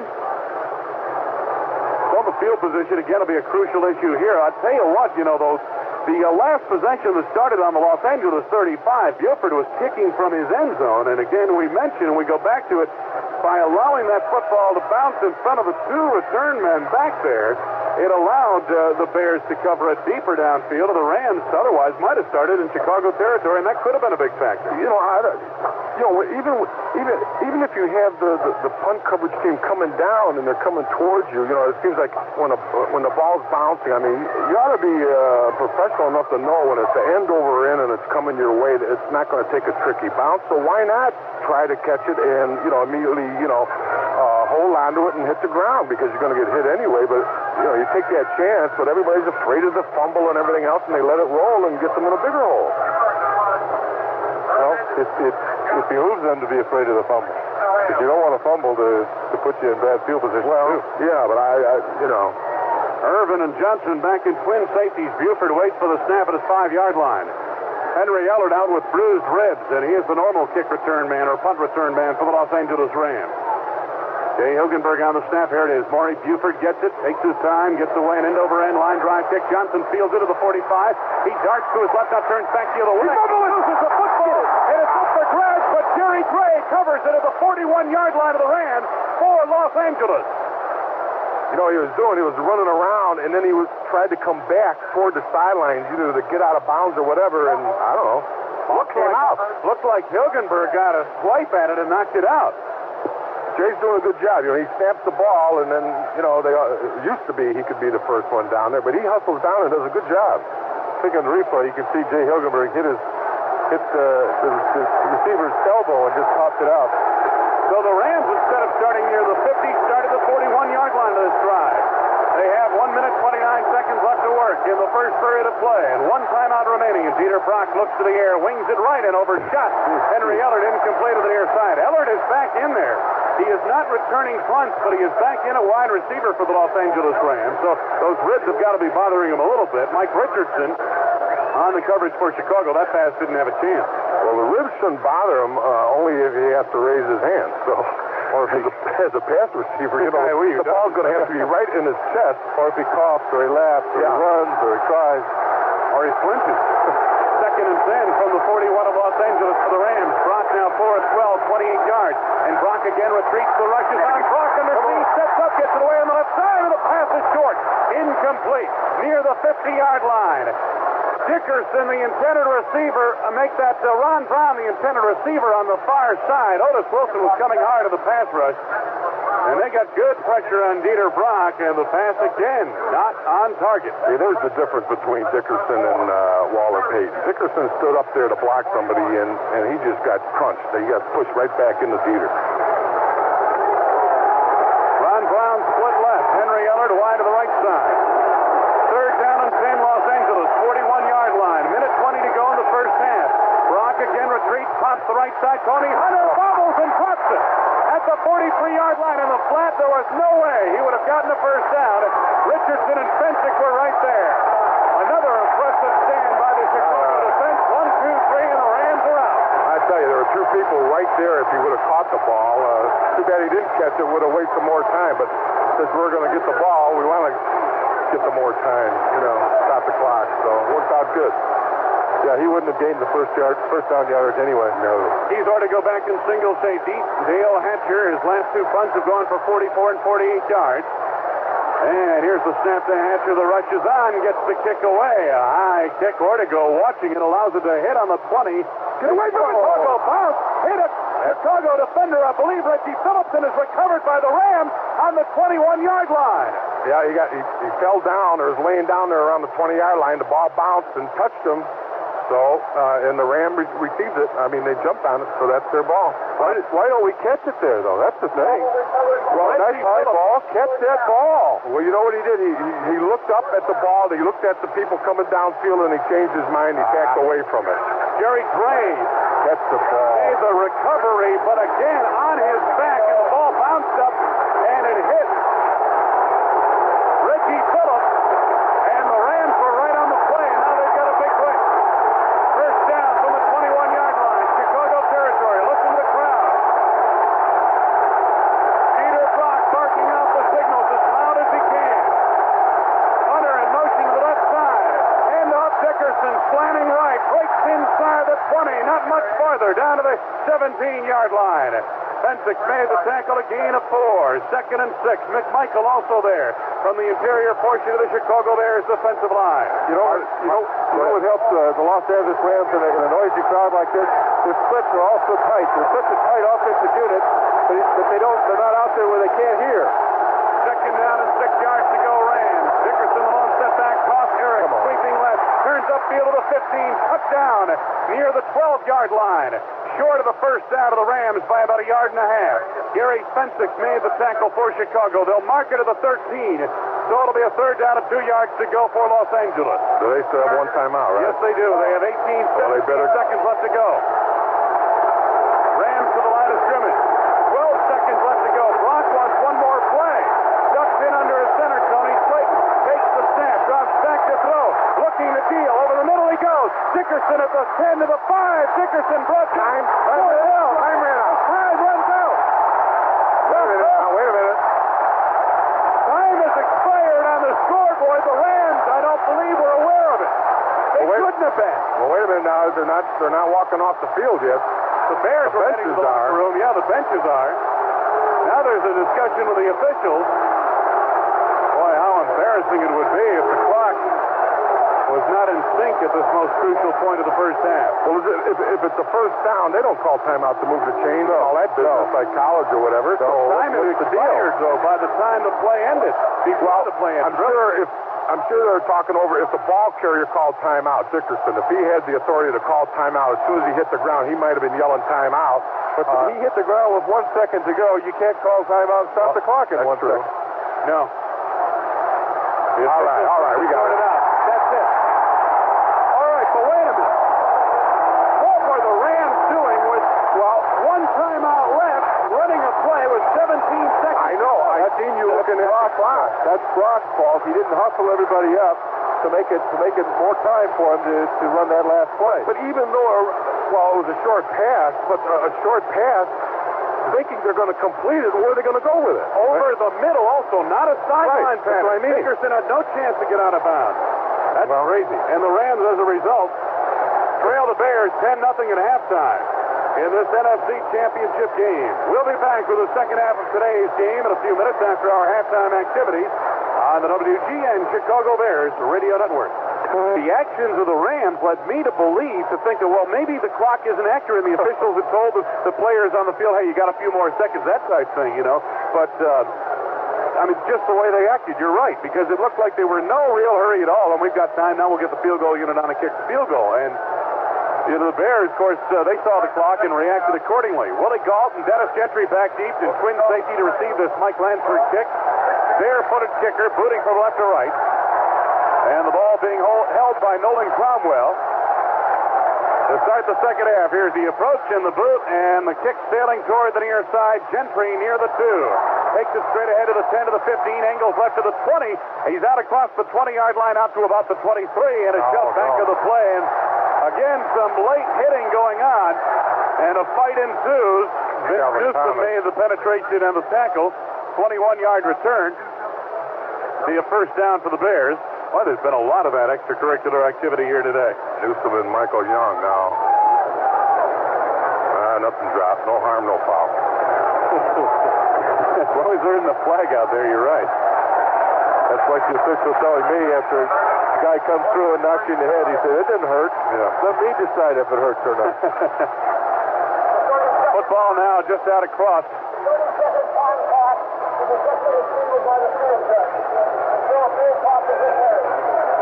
Apparently the 30-second clock is not functioning, and the official on the field will keep track of that. From a quarterback standpoint, that can be a factor because you really come to rely on that, especially if you have a lead like the Bears have now. You want to use up every bit of that 30-second clock every time, and without being able to see it tick down, you've got to rely on your own clock, and if you haven't used it in a long while, it can be tough. Dennis McKinnon split right. Willie Gault out to the left side. Running backs are split in a pro set formation. Matt Suey and Walter Payton, the backfield tandem from the 23 on a 1st and 10, and McMahon is back to throw. McMahon has time over the middle. He goes, threads the needle to Emery Moorhead across the 30, and Moorhead is wrapped up near the 32-yard line. Jim Collins, the all-pro. Boy, they've been working on the inside linebackers, Collins and Eckern, all afternoon in the passing game. Well, if you remember at the outset, I said that the important thing for attacking his own defense are your tight ends and your running backs, and that's exactly what's happening. It's not surprising Jim's throwing on first down. He's 7 of 9 in the first half. 91 out of the 109 yards he had passing in the first half were on first down. Gain of 8 out of second down and 2. Chicago on the attack. Offset high formation to the left side. Toss Peyton. Walter gets the block, makes the turn around. The block by Suey. Football out of bounds at the 40-yard line. It's the first down, Chicago. No one retained possession. Leroy Irvin made the tackle that helped pry the ball loose. Second time Walter Payton has lost the handle here today. And fortunately for the Bears, the fumble in the first period of play was recovered, I believe, by Jim Covert, and this one went out of bounds before the Rams could capture. 8-yard pickup, first down from the 40 down. Had some breaks today, gentlemen. Yeah. We have had some breaks. Well, you make your breaks. Yes, sir. McKinnon split right. Willie Golf deployed to the left side. Split backfield behind Jim McMahon. And he takes and drops back to throw on first down. McMahon bullets to the left side. It's Payton cutting toward the middle. Gets by a defender, but is tripped up across the 45 at the 46-yard line. Looked to be a gain of 6. Jim Collins, who's seen an awful lot of traffic come his way, made the stop for the Los Angeles Rams. Well, it's obvious the game plan. Throw on first down, and so you don't get yourself and make some yardage, and try not to get into a definite passing situation where they'll bring in Jeter and not a half bad pass rusher. So their game plan, I think, is working to a T right now. Bears scored on their first 2 possessions. They have been blanked since, but the Rams have been blanked all the way. 10-0 Chicago, third period of play. 2nd and 4 for the Bears from the 46-yard line in Bears territory. Here's the handoff to the running back, Matt Suey, twisting off left guard and wedging his way across the 45 to the 48-yard line. Paul Eckern makes the tackle after a pickup of 2, leaving a 3rd down for Chicago. Big down, 3rd and 2. Temperature at game time, 38 degrees. Winds were out of the west at 24 miles per hour. The winds appear to have shifted a bit to the northwest now. And that was to be expected, according to Steve Kaiser, the Bears special teams coach. Now 3rd down and 2 yards to go for the Bears. The wind blew the ball off the spot where the official had put it down. It's a pretty strong, gusty wind on the floor of the stadium. Running backs are split pro set formation. Receivers deployed to the right and left sides. Of 3rd down, here's the handoff to Stewie. Hit in the backfield, then stacked up by Reggie Doss in the middle of the line as he cut up the middle. Reggie Doss was there, and so was Jim Collins. The initial penetration made by the nose tackle, Charlie DeJournay. So it is for Chicago now, 4th down. They give him a gain of a yard, and Matt Suey got a yard on Guts in 2nd effort alone. So it's 4th of the yard. Interesting to see Jay Hilgenberg blocking on Charlie DeJournay, and Jay seemed to want to back to his right and give the hole to the right side. And Matt Suey went back to the left and ran right into Charlie DeJournay. I wonder if somebody didn't do the right thing there. Maury Buford on a punt formation. Line of scrimmage is the 49. It is a 4th down and a yard to go for the Bears. Here's the snap to Buford. Moves forward. Twin safety's back deep for the Rams. A floater of a kick, end over end. Hits near the 25 and bounds out of bounds at about the 23-yard line. And the Rams will take it from there. They give him a gain of a yard, and Matt Suey got a yard on Guts in 2nd effort alone. So it's 4th of the yard. Interesting to see Jay Hilgenberg blocking on Charlie DeJournay, and Jay seemed to want to back to his right and give the hole to the right side. And Matt Suey went back to the left and ran right into Charlie DeJournay. I wonder if somebody didn't do the right thing there. Maury Buford on a punt formation. Line of scrimmage is the 49. It is a 4th down and a yard to go for the Bears. Here's the snap to Buford. Moves forward. Twin safety's back deep for the Rams. A floater of a kick, end over end. Hits near the 25 and bounds out of bounds at about the 23-yard line. And the Rams will take it from there. So 1st down, Los Angeles, their initial possession of the 2nd half. A 28-yard punt by Maury Buford into that swirling wind. We've got a timeout on the field. 11:39 left to go. 3rd period of play. Bears 10, Rams nothing on the WGN Chicago Bears Radio Network. On the walls of a cave near Lascaux in southern France are some crude but remarkably sensitive paintings. Paintings which show animals that disappeared from Europe 10,000 years ago. The people who made the paintings also disappeared, leaving few traces of their civilization behind. There is almost nothing on Earth, including the Earth itself, which has remained the way it was. One exception is water. Water, stored deep in stone caverns below the ground, will stay in its perfect, pure, natural state for tens of thousands of years. To make our old-style beer, the House of Heidelman brews only with water of a purity and freshness that can no longer be found on the surface of the earth. To end with perfection, we begin with perfection. Heidelman's old-style beer, brewed with water from when the earth was pure. G. Heidelman Brewing Company, La Crosse, Wisconsin. The Bears are on their way to the Super Bowl, and it's clear they're winners with the right lineup. Well, La Victoria's got the right lineup just for you. Salsa Suprema, sensational over a hamburger. Chili dip, terrific with chips. Taco sauce, a great topper for tacos or hot dogs. And just like the Bears, La Victoria's got every position covered. they've got a salsa, dip, or sauce to turn every meal or snack into a winner. Enjoy La Victoria. That's La Victoria. Champions of great taste since 1917. Wayne Larrabee, Jim Hart, and Dick Butkus at Soldier Field in Chicago from the 23-yard line. The Rams are their first possession of the second half. They trail 10-0. All the scoring coming on the first two Chicago possessions of the game in the first period of play. So Dieter Brock and company set to go. Henry Ellard in the ball game, although he is playing with sore ribs and has not been back returning punts. Ellard and Brown both out to the left side. Tony Hunter at tight end on the wing right side. Dickerson the lone setback for the Los Angeles Rams. Dieter Brock looks it over, ducks it under his center, Tony Slayton. Brock takes the snap, sets up short, looking left, now looking around, threads it over the middle, hits Dickerson, who is taken down to the play by Otis Wilson and covered up by Mike Singletary. Wilson got a piece of him, a gain of what looks to be about 6 yards out to the 29-yard line. Second down and 4 coming up for the Los Angeles Rams, gain of 6. Brock was trying to get to Henry Ellard on that play, but Gary Fensick had moved over and was in position to intercept, and Brock made a good job of not throwing that ball into coverage. One of the raps is that he hasn't been reading defense as well. He's been reading it pretty well today. That's for sure. Dickerson the lone setback, receivers left and right, and the Rams at a second down. Brock off the play action. Rainbows deep down the right side, going for Ellard, and the pass just overthrown, incomplete. Ellard had half a step on Richardson down the right sidelines near the 30, and the ball sailed out of bounds. And it's a third down for the Rams with about 4 yards to go. What you don't want to do is give Brock some confidence that he has time. That time it was like a slow developing play, did a little play action with Dickerson, and then had enough time to throw, 40 yards downfield, which was 10 yards too much. But again, he's throwing with the wind. Those long passes with the wind came to sail. Ron Brown wide left. Henry Ellard out to the right side. Redden and Dickerson, the backfield tandem. Third down and 4 yards to go for the Los Angeles 29.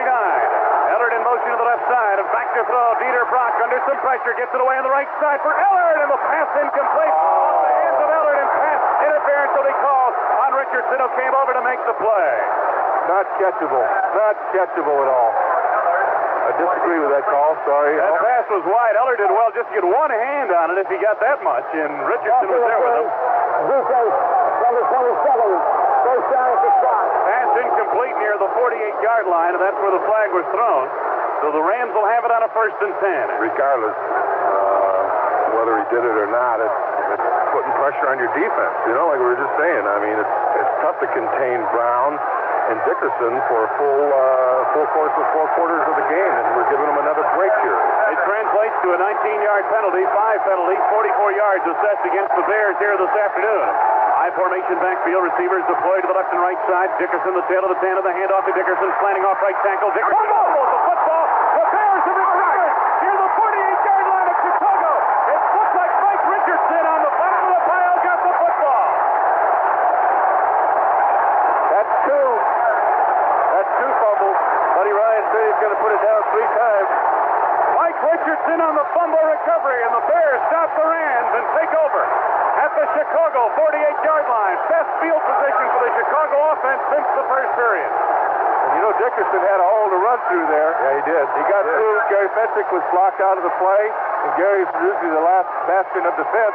He was pushed out of the way, and so we're lucky. Otis grabbed him and stripped him down. Dennis McKinnon wide right. Willie Galt out to the left side. Stewie and Payton in a split backfield behind Jim McMahon. McMahon takes the snap and is straight back to throw on first down. Swings it out left side. Payton now one-on-one with Mike Wilcher. Gets by Wilcher. Shakes by Wilcher across the 50 to the 49 of Los Angeles, and that is it. Walter one-on-one with that fine linebacker on the outside for Los Angeles. The right outside linebacker. Walter made 3. Second and 7. See, Wilcher made a great play. I mean, one-on-one with Waller Payton, and he didn't commit himself. Right. I mean, he kind of just stood there and, played a mirror drill with Waller and enabling his pursuit to get over there and help him out. So on a second down and 7 from the 49-yard line of Los Angeles, the Bears offense on the attack here in the third period of play. Chicago leading 10-0.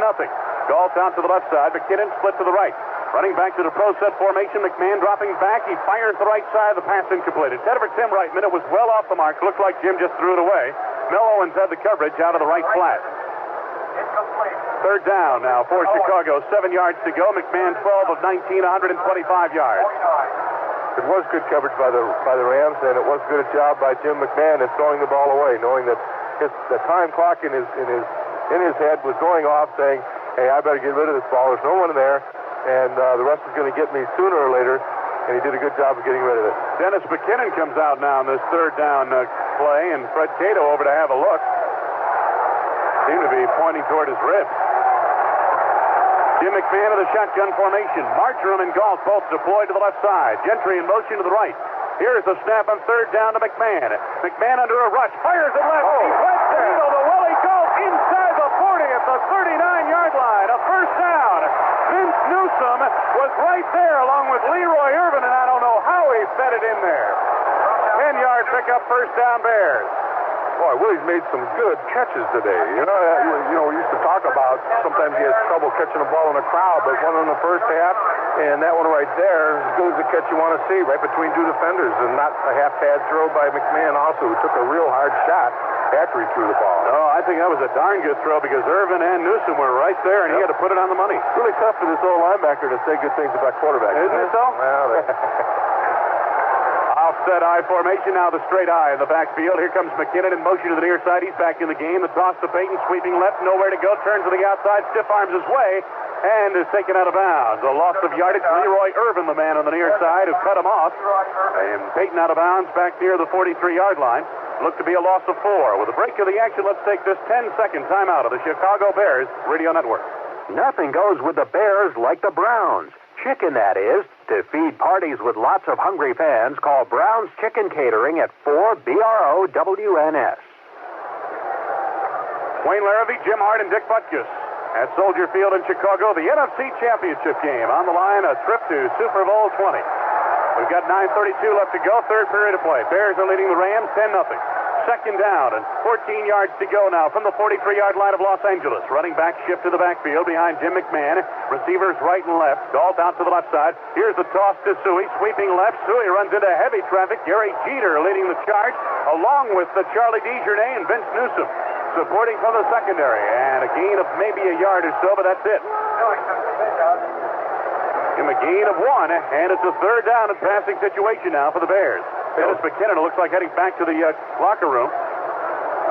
Things are getting a little volatile out there, pushing and shoving on every play now. Volatile. Third down and 13 yards to go now for the Chicago Bears. The 42-yard line of Los Angeles. So McKinnon heading to the locker room. We'll get a report in a few minutes as to what his status is for the rest of the game. Might be ribs. Slot to the left side. Marjoram in the slot, now deployed in motion to the right. Shotgun for McMahon as he looks over the defense. On third down, hands it off to the running back, Dennis Gentry up the middle. Gentry spinning his way inside the 35 to the 34-yard line, short of the first down. Kevin Green made the tackle. That's the first time today, if I recall correctly, Jim Hart, that they have run out of the shotgun, but that's something that they do a lot of, although not usually in a third and 13 play. No, they really broke their tendency there because their tendency has been in the medium range, not in the long range to run that play. They're going to go for it. Gain of 7 on that play. They marked the nose of the football just inside the 35. So the Bears are going for it. It's fourth down, and it's 6 yards to go from the Rams' 35. Willie Galt, Kenny Marjoram, both out to the left side. McMahon again to the shotgun, now wants a timeout. So the Bears quarterback heads to the sidelines. The 30-second clock is working again, and it worked down to 3 seconds, and Jerry didn't feel they had time to get it off. So we've got a break of the action. A timeout with 7:55 left to go. Third period. Bears 10, Rams nothing in the NFC Championship Game on the WGN Chicago Bears Radio Network. You don't have to be a professional electrician to make many home repairs and improvements if you have the help of quality master electrician products from True Value Hardware Store. Hi, Pat Summerall to tell you all master electrician parts are designed for simple do-it-yourself installation and include step-by-step instructions to help the job go smoothly. Even if you never tackled an electrical repair before, you'll probably find it easier than you imagined. And if you need advice or assistance in selecting the proper parts, True Value Hardware Store's knowledgeable staff will be glad to answer all your questions.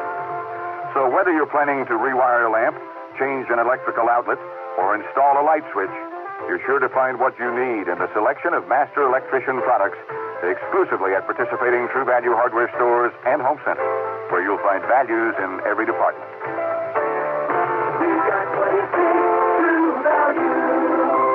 WGN's exclusive sports action doesn't end with the Bears. This week's highlights will also include some great college hoops. Tomorrow at 6:15, Notre Dame takes on BYU. And on Wednesday at 7:45, DePaul takes on Cleveland State. And believe it or not, we'll be getting ready for spring training in a couple of weeks as well. Cubs coverage begins February 2nd with a new feature, Harry Carey's Hot Stove League. They don't call WGN America's #1 sports station for nothing. We're back at Soldier Field, the NFC Championship game, and Dennis McKinnon is headed to the locker room again. We still don't have a report on his status. We should be getting it momentarily. The Bears are facing a 4th down with 6 yards to go from the 35 of Los Angeles. With the wind whipping around, this is one of those situations where on a normal day you might kick a field goal from here. You might try a field goal of 51, 52 yards, I guess it would be from there. Dick and I were just talking, though, that maybe they should punt the ball, try to get it inside the 10. And we're told now that McKinnon has a bruised leg, not knowing if he'll return to the game. Here it is, 4th down, Chicago. McMahon ducks in under his center. Receivers right and left. Payton in motion to the right side. And McMahon takes and rolls right. Looks downfield. McMahon throws the sideline. First down, Walter Payton inside the 25 at the 22-yard line. Jerry Gray forced him out of the far side. Tell you what, Kenny Markham was open too deep. Can you believe that? How can they leave Walter Payton alone on the sideline? There was anybody 10 yards from coming. 13-yard pickup. Payton even went in motion to that side. Right. And doesn't that normally telegraph almost a pass when you put Payton in motion to the right? You'd think so. You'd say, hey, watch that guy. He's going in motion. They might be throwing to him. Nobody covered it. 22-yard line of the Rams. Payton now 6 catches, 54 yards. From the 22 of Los Angeles at I-formation backfield. Willie Golf to the left side. Kenny Marjoram is wide to the right. And McMahon takes, hands it off to Payton, scooting off left tackle, and he is hit and mauled by Reggie Doss. Defensive right end has had a pretty good game here this afternoon. They've run at him a few times, and he has been equal to the task. No gain. 2nd down and 10 for the Bears. What was I saying, Dick, about Walter not taking anything? I was thinking about that. Well, that was the first time, though. I was too polite to bring it up. I think Walter, though, kind of lost his footing in defense of Walter a little bit. He lost his footing right at the last and kind of fell down as much as was pushed down. 2nd and 10 Bears from the 22 of the Rams. Bears are leading it by the score of 10-0. 7:09 to go, 3rd period. NFC Championship game in Chicago. In motion, Suey to the near side. McMahon rolling left, looking to deal. He fires the left side of the end zone. You could see that one coming. Willie Gold was wide open. Leroy Irvin was beaten to the mark, and Jim McMahon put it into the left corner of the end zone. And the Bears lead it 16-0. You know, that rollout seems to be buying them more time also, and it does cut down the side of the field to throw to, but, well, Willie had his guy beat. Good throw. Perfect throw, and you could see Willie when he took his man in towards the post, and with Jimmy coming back this way, that's what I don't understand why defenses can't see that. Jim's kind of rolling to this side, and Willie Gall's going in towards the post. You know he's got to come back out, because Jim can't throw it back across the middle from here. Kevin Butler for the point after. 9-play, 52-yard Chicago drive. Deep full of the holder. Here's the snap. The placement made. The kick is up, and it is good. And if I'm not mistaken, that is Willie Gall's first touchdown reception since the Minnesota game, the 2nd or 3rd week of the 3rd week of the season. Right. 9 plays, 52 yards, following the fumble recovery by Mike Richardson, and the Bears now lead it 17-0 over the Los Angeles Rams. Well, now that puts a little not icing on the cake, but it gives the defense a little breathing room, is what I'm saying. They're not playing so much under the gun. Right. It's never over until the refrigerate sings, right? Please, spare me that. Make sure you fortify the stage first, though, Tim. So the Bears in command now, the NFC Championship game, but still 6:56 to go, 3rd period of play. Now immediately gets back to the game right now with this kickoff return team that the Rams have. Now we got to make sure we cover it. Yeah, it's just Ron Brown could put it right back in there to a 10-point lead very quickly. Right. Barry Redden on the far side. Ron Brown on the near side. Back in twin safeties. Now it's interesting. See that piece of paper on the 50-yard line? Now it's blowing with the supposedly the wind to the back of the Bears now. Willie Weird, Gold, now 4 catches, 56 yards and a touchdown. Boy, he's had an excellent postseason. Here's the approach to the booth by Butler. A high, booming kick about a yard into the end zone. Brown, he takes it straight ahead of the 5, now cuts left to the 10 to the 15, makes the turn. 20, 25, 30. He sidesteps the defender. 35 to the 40, and then is swarmed under across the 40-yard line near the 43. Jim Morrissey caught up with him from behind as he had to wait for his blocking. Reggie Phillips was also there to help slow him down.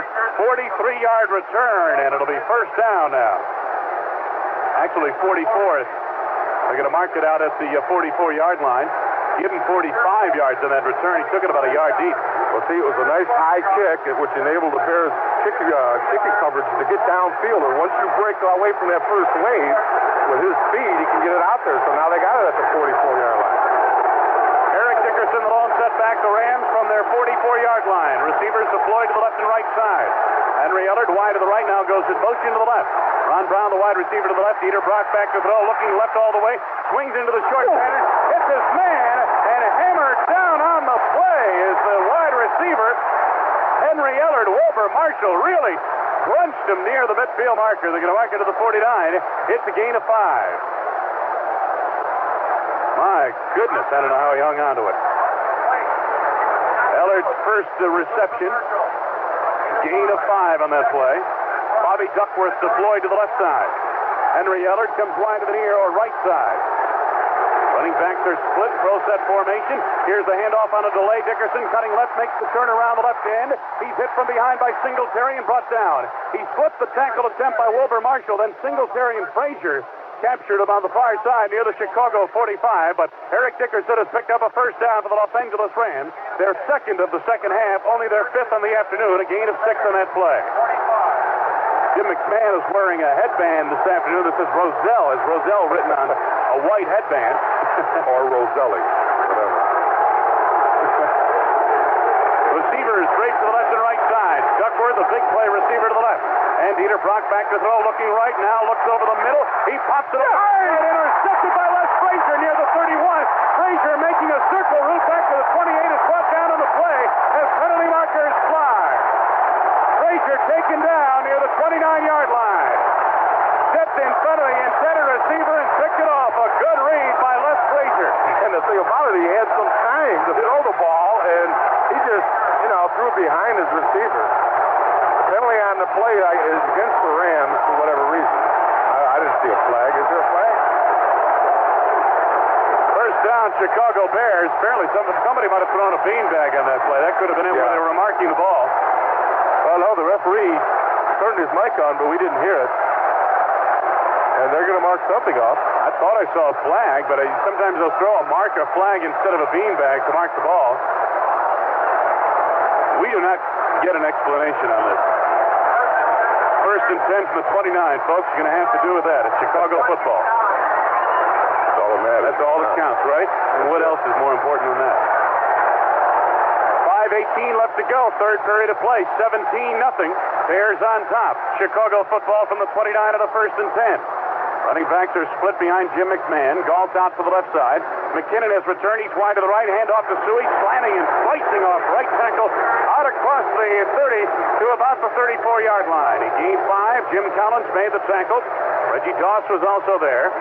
Bears are beginning to get good movement on that offensive line now in the running plays. Yeah, I think that's starting to clear some people out of there. Right. Get the offensive line, get them a chance to make that initial contact and just run straightaway stuff now. McKinnon out to the left side. Willie Gault is wide right. McKinnon playing with a bad leg bruise of some sort. High formation backfield on a second down call for McMahon. Here's the toss. Walters sweeping right, looks to get some blocking but cannot. Trailing the play, Doug Reed made the penetration in the tackle for the Los Angeles Rams. Carl Eckern was also there for the Rams, and it looks like it might be a loss of a yard or two. That would make for a third down coming up. Loss of 2 on that play. Has not been the easiest of days for Walter Payton. Nonetheless, it will be a happy day if things turn out in the Bears' favor. He won't care if he gains 10 yards today. Walter Payton now 12 carries, 23 yards, loss of 2. Third down now for Chicago and 6 yards to go. A little bit more than 6 yards to go. In reality, it's more like 5. Shotgun formation. Gentry deployed in motion to the right side. Slot to the left side of the wide receivers. McMahon takes the snap, scrambles around, buys some time, throws on the run, and the pass incomplete. Intended for Moorhead in heavy traffic near the 41-yard line. Vince Newsom, Gary Green were there for the Los Angeles Rams. And it is a 4th down, Chicago Bears. Maury Buford comes on in punt formation. Buford punts of 32, 30, 55, 35, and 28 yards, a net of 36 on the afternoon. 36-yard average, I should say. Not a bad day with the swirling wind. Not at all. Leroy Irvin on the far side, Johnny Johnson on the near side, deployed in twin safeties to receive this punt. Jay Hilgenberg on the snap as Buford waits for it near his 18-yard line. 3:49 left to go, third period of play. Bears are leading 17-0 in the NFC Championship here at Soldier Field. Here's the snap to Buford. He moves forward and just does get it away. Newsom was in close. The kick straight on and making the catch, Leroy Irvin at the 30, slicing to his right. He's across 35 as the penalty marker flies, and he's cut down near the 37-yard line. Dennis Gentry with a good submarine move on the tackle. Ron Rivera was also there. 37-yard punt, 7-yard return. Penalty marker down. The Bears initially pointing at the Rams, and so are the officials. It's going to be walked off against Los Angeles. Well, the Rams have really been dominated here for the most part today. They've had a couple of opportunities, but that's been it. They've really done themselves in today with fumbles and ill-advised passes like the last one to Brock. They had a thing going. Number 33, on the return, 10 yards, first down. Well, tomorrow morning in the L.A. Times, they're lucky again. 2 weeks in a row. These guys are lucky. We've got a timeout on the field with 3:40 left to go. Third period of play. Bears 17, Rams nothing on the WGN Chicago Bears Radio Network. If you've been waiting for the opportunity to save big on a new car or truck, wait no more. Chevrolet announces low 7.9 annual percentage rate financing on some of America's most popular cars and trucks. It's a limited time financing rate offer through GMAC, and it can save you hundreds of dollars in financing charges. Save on new Chevy Cavalier, Chevy Novas, and 4-cylinder Chevy Celebrity.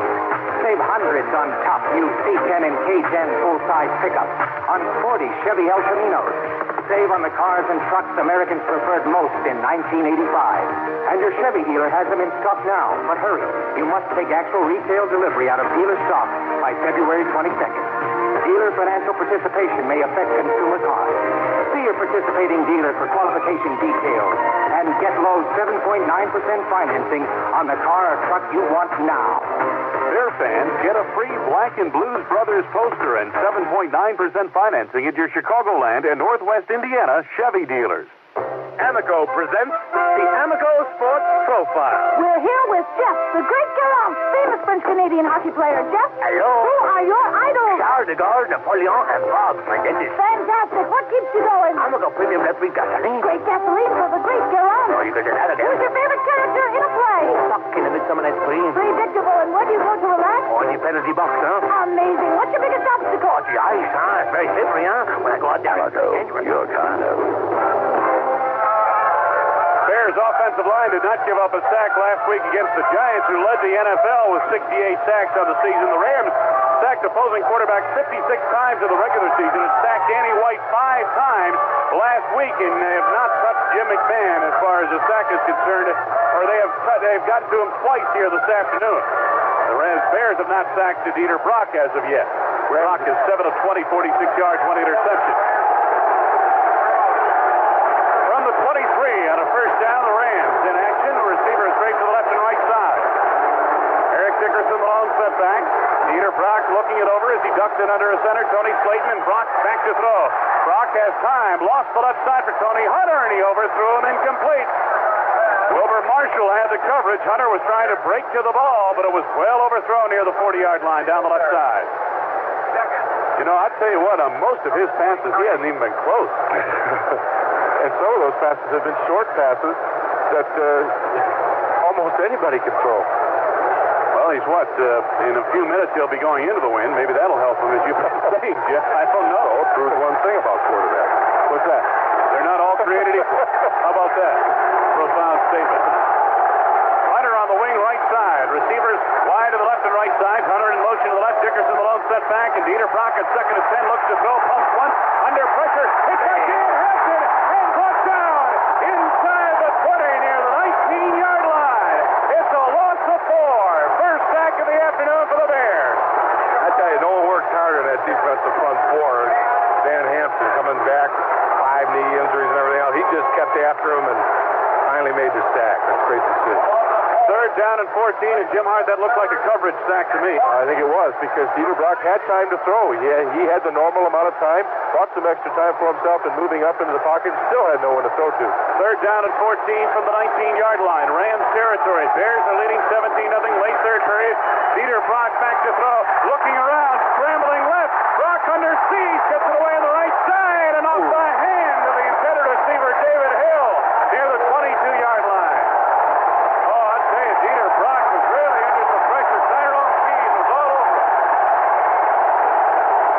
Again, the round of applause for the Chicago defense. Bears number 1 in defense and showing why here today. You know, that's how it works. You get the defensive linemen, the rushmen, sometimes they get a good sack on their own, and like you said, sometimes the coverage allows them to get in there and make the sack. Dale Hatcher in punt formation from inside his 5-yard line. Ed Brady on the snap. Twins make that 3-back deep for the Bears, and here's the kick, and he just did get away. A high kick, and Ortego makes the catch near the 28, cutting left. Makes that near the 33, cutting left across the 35, and he's brought down near the 38-yard line. Keith Ortego on the return hauled it in to about the 32-yard line. Norwood Band got over in the coverage at the 38-yard line, so a 48-yard punt and a 6-yard return, giving the Bears pretty good field position to start this drive. Near their 38-yard line. We've got a timeout of the field of the score. The Bears 17, the Rams nothing on the WGN Bears Radio Network. When it comes to personal copiers, only Canon gives you such a big choice. Just ask Willie Galt, NFL star and spokesman for Ambassador Office Equipment. In addition to being incredibly small and affordable, Canon PC copiers let you copy in your choice of 6 colors. With Canon's exclusive cartridge system, you can copy in black and brown, blue and light blue, red and green. And what's more, this cartridge system makes these copiers virtually service-free. That's because each PC cartridge contains everything that can run out or wear out on a copier. Good for about 2,000 beautiful copies, the PC cartridge is simple to replace. And now, Canon has 5 great PC copiers to choose from, including the brand new PC-24.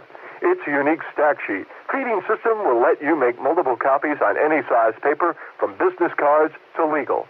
Call Ambassador Office Equipment, 228-5700. That's 228-5700. Stereo television is here, thanks to Zenith. The system designed by Zenith is the system that is used by all television stations as standard. So when you see and hear stereo, think Zenith. Zenith, the leader in stereo, has over 19 stereo models to choose from. 20-inch, 25-inch, 27-inch, and yes, even 45-inch. Zenith is proud that their stereo system was the one chosen as the standard in stereo. At Zenith, the quality goes in before the name goes on. Wayne Larrivee, Jim Hart, and Dick Butkus, they have spotted the ball at the 39-yard line of Chicago, where the Bears will put it in play first and 10, 2:49 left to go in this third period of play. The Bears have already spun 6 consecutive shutout quarters of football in the postseason, and they're working on their 7th right now. The offense takes over. Dennis McKinnon split right. Willie Galt out to the left side. Calvin Thomas, Walter Payton, the backfield combo. McMahon back to throw. McMahon scrambling around, takes it to his left, buying some time. Now he'll have to take it himself across the 40 and steps out of bounds. At the 43-yard line to the near side. Looked to be a gain of 4. Jim Collins ran him out on the near sideline. So it'll be a second down for the Chicago Bears. And we'll call it 6 yards to go. It's a little bit more than 3 yards on the gain, about 4. I think he's going to be stiff tomorrow morning. Yeah, he's at a busy. No, I mean, with the injuries, like stiff tonight, maybe too. And that's from the injuries. What do you mean? Willie called wide right. Quarterback. Off set I formation to the backfield. Now they shift into a true I. McKinnon comes in motion out of the slot right side. A motion to the left. Now turns back the other way. Toss Payton sweeping left. Cuts it back up inside across the 45. Out to the 46-yard line. Collins made the ankle grab. How many times have I said his name today? He is the initial tackler. Charlie Dejournay also got a piece of Walter Payton. So the Bears now face a third down off a gain of 4 on that play. Third down, and it looks to be a long 2 to 2.5 yards. Third and 3. The Bears, 47. I see they bring in Reggie Doff. He's been playing it tough over that side with Wiltshire, that left side of the Bear offensive line. Those two people are pretty tough. McKinnon right and Galt out to the left side. Third down, 2.5 yards to go. Reitman in motion off the wing left side to the right. And Doss goes to Calvin Thomas off the left side, and they stack it up for a loss of yardage back to the 46-yard line. Reggie Doss was over there along with Carl Ecker and Jim Collins. But you mentioned Doss is the guy who really stacked up that play. He does. He does a good job of stacking up, and Wiltshire does a good job as the corner linebacker, which, he makes the offensive back, lead back block him, but he doesn't give any ground. He's tough to move out of there, which enables Ross to move a little bit and make the play. Once again, Leroy Irvin back in twin safeties along with Johnny Johnson. Irvin on the far side, Johnson on the near side. Maury Buford in punt formation for the Chicago Bears.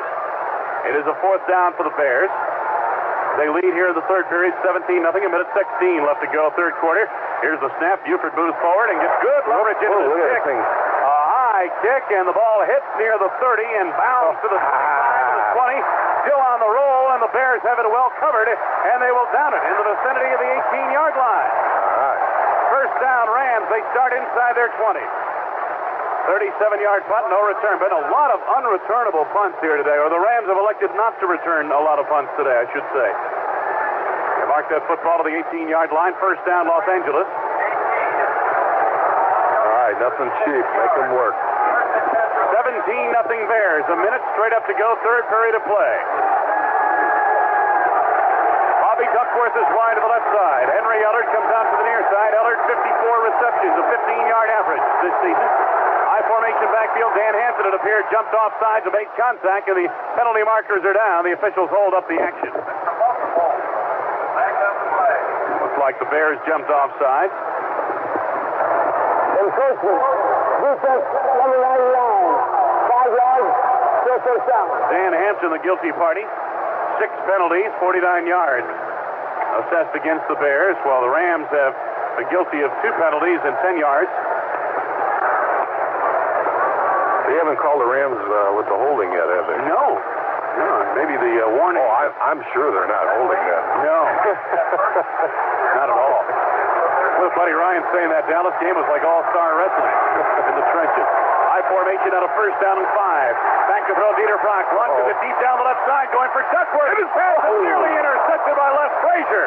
And an over-the-shoulder try. Duckworth was downfield near the 39.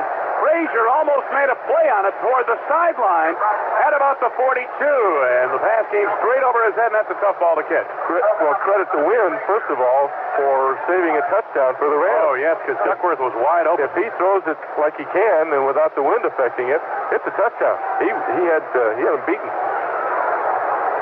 So with 42 seconds to go, third period, the Rams facing a second down and 5. Football to the 23-yard line of Los Angeles. High formation backfield. Again, receivers deployed to the left and right side. Ellard is wide to the right. Here's the handoff to the fullback, Barry Redden. Almost got countered in the backfield. Takes it off right tackle and is stacked up. Got a yard to the 24. Dan Hansen got over to make the play. Mike Singletary was in on that play initially. Wilbur Marshall was the principal defender along with Hampton. Otis almost took his head off. Yeah, was that Otis coming in there? I believe it was. And he almost got him around the face mask. Yeah. That's what I think Jim Hart was doing about. I could almost see a flag come down on that play, but he didn't get him hard. He didn't yank at it or anything like that. And I think he just grazed over the front of the helmet. It didn't hurt. That's why they didn't call him. There it is. Just kind of clubbed him a bit. Didn't grab anything. Duckworth out to the left side. Out to the right side, Henry Ellard. Dieter Brock takes back to throw, and the officials stop the action as time winds down to this third period of play. So at the end of 3 periods complete, the Bears are 15 minutes away from a trip to Super Bowl 20. They lead the NFC Championship Game over the Rams 17-0 on the WGN Chicago Chicago Bears Radio Network. William, Yeah, Mom? look what I found in your closet. Oh, my Browning winter boots. Where did you get these, young man? From John Deere. And does John Deere's mother know you took his boots? Mom, remember when I bought my new John Deere snowblower you thought was so affordable? Don't change the subject. Where'd those boots come from? It's a special limited offer from John Deere. When you buy a 5, 8, or 10 horsepower snowblower, you get a pair of Browning Point barrel pack boots absolutely free. You took these boots, didn't you? Yeah, Mom. Like in the 3rd grade when you took Stinky Harrison's Statue of Liberty eraser and told me he gave it to you? He did. These boots must be worth about $70. Where would you get $70? Mom, I'm a brain surgeon. I have my own money. Well, Stinky's mother was right. I should have sent you to military school. Look at this magazine ad. Browning winter boots free with the purchase of any John Deere snowblower. What magazine did you tear this out of? It was in the living room. My Good magazine? Mom. Well, that's it. Off to military school, young man. I don't believe Stinky's mother was right. No good, no good at all. Buy any John Deere snowblower and get a free pair of Browning winter boots. Offer available at participating John Deere dealers while supplies last. Nothing runs like a deer. We know you know the game. It's Collins we're trying to help. So bear with us, Bear fans. Time for another jargon alert brought to you by Old Style. And today's buzzword, clipping. That's a penalty when a blocker hits a defensive ball player in his backside. It's illegal because it can cause injury and is really unfair since the defensive man can't protect himself. Now, you can clip the shrubs or clip the sideburns, but don't clip a ball player in a football game because it's a major penalty. Clipping, a necessity in life, but a no-no on the gridiron. The sports writers after the game on WGN Radio Chicago. Time of possession to that 3rd period of play. Rams 3 minutes 27 seconds. Bears 11 minutes 33 seconds. The Rams only made it into Chicago territory once in that 3rd period, and that was when their drive started on the Los Angeles 44-yard line. The Bears moved a drive from their 48 all the way into the end zone, a 52-yard drive, culminating in that touchdown pass to Willie Gault. What dominance in that 3rd period of play, and now the Rams are really behind the 8 ball. Trailing 17-0. Facing here, a 3rd down and 3 from the Los Angeles 25. Henry Ellard wide to the right side. Bobby Duckworth out to the left. Dickerson, the long setback, double tight end for the Rams. Dieter Brock back to throw. The blitz is on. He fires the right side and undershot his intended receiver, who was wide open. Henry Ellard on the far side. William Perry put the pass rush pressure on the Los Angeles quarterback. Well, he's either too long, too short. Undershot that one. Yep. And it almost looks like Dieter Brock's a little rattled out there. Has been all day. Yeah, but that's you're right. He's been throwing like this from the word go. On and punt formation now for the Los Angeles Rams. Dale Hatcher, the Pro Bowl punter. Keith Ortega back in single safety for the Bears. Looks like the Bears want to get a block on this one. Now they back off a bit. Here's the snap, and Hatcher takes, moves forward, gets off a short kick. The wind appeared to knock this one down. It bounces across the 45, but the Rams have it covered, and it rolls inside the 40 and out of bounds at the 36-yard line, and the Bears will start from there. That ball went straight up, and again looked like the wind was knocking it down, and it made the turn toward the near side. The Rams had the coverage on it, and it bounded across the 45-40, and then out of bounds at the 36.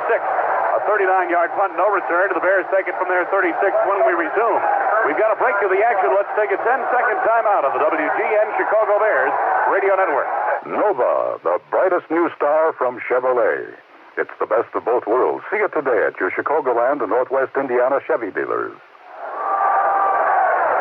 So the Bears take over 1st and 10. McKinnon split to the left side. Willie Gault wide right. In the slot right side of the moment is Tim Reitman. He goes in motion to the left. I formation backfield. And the handoff to Walter Payton up the middle. He slips as he makes his way by the line of scrimmage out to about the 42-yard line. Looked like he slipped on that play. Jim Collins arrived from the mid-portion of the Rams' defense. Might have had a little more running room than just a yard had he not slipped. 2nd down off the gain of 1, 9 yards to go for the Bears. All they have to do is control the clock the way they did in the 3rd period. This game is history. I think it's history anyway. Oh, I think you're right. I don't think the Rams are going to score on that defense. Slot to the left side for the Chicago Bears. Calvin Thomas on the wing right side, leaving Payton as the lone setback. And McMahon wants to throw from the pocket under siege, and he's hit and sacked. 3rd time this afternoon the Rams have gotten to him. Doug Reed with the penetration up the middle, made the sack back inside the 30. They're going to mark it right at the 30-yard line. So it is a loss of yardage. Sizable loss of yardage of 7, and it sets up a 3rd down of 16. Well, Jim was taking some pretty hard shots, I tell you. either going to have a hip pointer or a Charlie horse or something, the way he's been walking and with a little limp or whatever. He's got 2 weeks to get ready, so what? Galt and McKinnon both out to the left side. Easy for you to say. I'm sure he wouldn't agree. He's a quarterback. Shotgun formation. Gentry in motion to the near side. On third down at 16 from the 30. McMahon takes a deep drop, sets up a screen left side to Payton. Makes the catch. Bellies to his left and makes the turn, but is hit and collared down for a loss of yardage back inside the 25 near the 24-yard line. Leroy Irvin had it read pretty well. Mike Wiltshire was also there. This Rams defense, despite the 17-0 scoreboard, has played tough for the most part today. Loss of 6 on that play. Fourth down at about a mile. Fourth at a mile. That's good. Laurie Buford on a punt formation. 22 yards to be exact for the Bears. We're in the fourth period of play. Buford, it appears, has the wind to his back. Again, that's purely a judgment on our part. Hard to tell on the field. Single safety back deep for the Los Angeles Rams. Johnny Johnson and a line drive kick sailing toward the near side. Skips across 35-30 and rolls out of bounds inside the 30 near the 29-yard line. A line drive kick heading straight for the sidelines. They planned it that way. It certainly looked like a planned kick to me. That was part of what Steve Kaiser was talking about, moving the ball around and not giving anybody a chance to return it. And a 47-yard punt. It rolls out of bounds at the 29, where the Rams will take over on a 1st and 10. Break of the action to the fourth period of play. We've got 12:43 left to go. Bears lead the NFC Championship 17-0 over the Rams on the WGN Chicago Bears Radio Network. Thousands of years ago, in the land that is now Wisconsin, no man had yet come to stay. In all likelihood, only an occasional hunter would pass through the forest in search of an elk or a bear, or perhaps the mastodon. In the land that is now Wisconsin, thousands of years ago, there was no sound, except for the cry of a bird, the howl of a lion, the murmur of softly falling rain. Rain as clean and pure as any water man has ever known. At the House of Heidelman, we brew our beer with these priceless waters of the past. At the House of Heidelman, we brew our beer with the pure, natural waters of history. Heidelman's old-style beer, brewed with water from when the earth was pure. G. Heidelman Brewing Company, La Crosse, Wisconsin. Bear fans, here's one stat you won't want to miss. It's 7.9% financing at your Chicagoland and Northwest Indiana Chevy dealer. 7.9% GMAC financing can save qualified buyers hundreds on new 85 and 86 Cavaliers, Novas, 2.5-liter Celebrities, and El Camino. Get 7.9 on 2- and 4-wheel drive full-size pickups as well. Just take retail delivery from dealer stock, and 7.9% financing is yours at your Chicagoland and Northwest Indiana Chevy dealer. Wayne Larrabee, Jim Hart, and Dick Butkus at the NFC Championship Game in Chicago, and the Bears lead 17-0 over the Rams. We've got 12 minutes and 43 seconds left to be played in the football game. Rams got a first down from the 29 in their own territory. Single back offense, receivers right and left. Dickerson the long setback. Tony Hunter in motion to the near side, and Dieter Brock hands it off to Eric Dickerson, slanting off right tackle. Dickerson hit by Singletary, and Wilson filled in from his outside linebacking spot, along with Singletary, a gain of a couple of yards to the 31. Mark it as a gain of 3 as they mark it out of the 32-yard line. Second down and 7. You have Ron Brown back in there, and Frazier, just before the snap of the ball, he starts backing up, which makes my heart skip a beat a little bit. Dickerson, the long setback. They set up a wing on the right side. Brown to the left. Henry Ellard wide to the right side for the Rams. Again, here comes Tony Hunter in motion to the near side, and Dieter Brock retreats to the pocket. The rush is on, swings it out left side. Hunter wide open, 30, 35, 40. Cutting right to the 45, upended by Dave Doerson across the 45 at the 46-yard line. First down, Los Angeles Rams, and they spotted at the 47-yard line. So the Rams are knocking on the Bears' territorial door. Busting the coverage there. Yeah, we had a red dog on, but I don't know who was supposed to cover. Usually a safety. If it's a red dog on a linebacker, a safety's supposed to come over and cover. 15-yard pickup on that play to a Los Angeles first down. 47-yard line, Rams territory. Ellard split right, and Brown out to the left side. Dickerson the long setback. They set up a wing on the right side. Quick count, toss to Dickerson, rolling right. He makes the turn to the outside, being stood up on the play by a couple of Chicago linebackers and forced out of bounds. Wilbur Marshall initially, then Otis Wilson escorted him to the chalk mark to the far side in front of the Los Angeles bench, and it looks to be a loss of a yard or two. I couldn't understand the play before this. Why Hunter didn't try to get out of bounds? Why? Slow down. And he tried to cut back upfield. Loss of a yard on that play as they marked it just short of the 46-yard line. Second and 11 for the Rams. Ellard wide right, Brown left once again. Hunter on the wing right side. Dickerson the long setback. And Dieter Brock fakes the pitch to Dickerson, fires the left side of Brown, hit him in the chest, and he dropped it on the play. Near the 45-yard line, it falls incomplete. And it is a third down now for the Los Angeles Rams. He hears those kitty patter feet, or whatever they were. Happy feet? Yeah, happy feet. Happy feet. Harry was out there. So for the Rams now, third down, about 11 and a half yards to go. It has not been a good day for John Robinson and company. They have hurt themselves, but they've also been hurt by the Bears. Dickerson rushing 17 carries, 45 yards. Here's our rookie. Come on. Dick Butkus made that statement rather tongue-in-cheek. Third down, 11 and a half yards to go. Brown in motion to the right side. Dieter Brock takes the snap, back to throw. The rush is on. Hit from behind, slams away from Hampton. This is taken up by the big refrigerator, William Perry. Credit Dave Hampton, though. He's full. I tell you, that guy. Dan Hampton, yep, you're right, working hard, got a piece of him, and Dieter Brock, as he stepped up, went right into number 72, William Perry. Loss of 7 on that sack, fourth down for the Rams. 11 minutes, 1 second left to be played in the NFC Championship. Dale Hatcher for the umpteenth time this afternoon back in punt formation, his 10th punt of the day. Here's the snap to Hatcher, moves forward, gets it away. Sends a short kick again, a floater sailing toward the near side, hits on the 35, rolls out of bounds near the 33-yard line, where the Bears will put it in play, first and 10. So we've got a break in the action with 10:40 left to be played. Bears 17, Rams nothing. We'll take a 10-second timeout on the WGN Chicago Bears Radio Network. Amico Motor Club. Emergency vehicles will be located at both the north and south ends of Soldier Field to assist motorists having problems in the parking lot. Wayne Larrabee, Jim Hart, and Dick Butkus at Soldier Field in Chicago. The NFC Championship, and the Bears in command, leading 17-0. They've got a first and 10 from the Chicago 33-yard line. Dennis McKinnon is split to the left side. Willie Gault comes out near the near side. Running back to split, Matt Suey, Walter Payton in the backfield combination. Behind Jim McMahon. Now Suey in motion to the near side. Handoff Payton sweeping left. Makes the move to the outside. Looks to pick up a block. It is not made, and he's hit by Wilcher and then driven down after a gain of about a yard to the 34-yard line. Leroy Irvin also supporting from his cornerback position. Rams strung it out well. Payton had Keith Van Horn out in front of that play, but Van Horn did not make a block for him.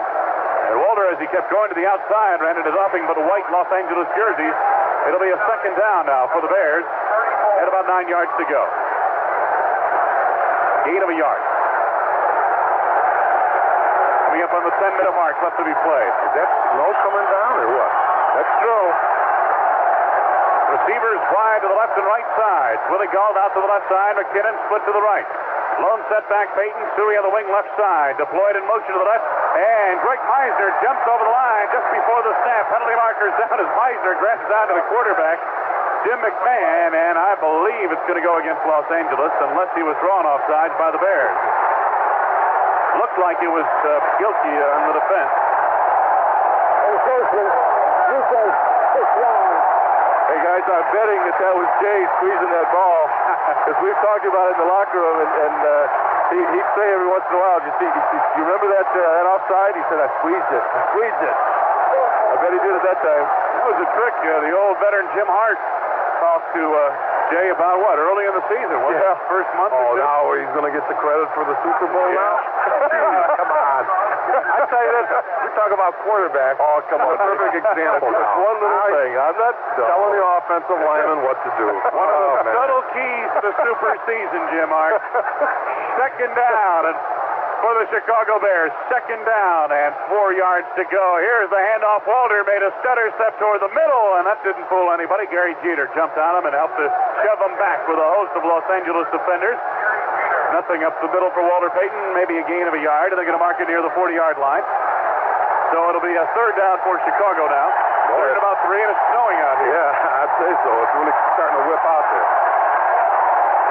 Started out, game time temperature was 38 degrees. It has gotten colder steadily. And now the weather that everybody talked about I wonder if finally arrived. Maybe they're cheering for the snow. I think they are. Willie Galt wide left. Dennis McKinnon out to the right side. Third down. About 3 yards to go for the Bears. Just short of the 40-yard line. Toss Payton sweeping right. Gets the block, makes the turn. Payton into a crowd at the 42-yard line, and he's short of the first down.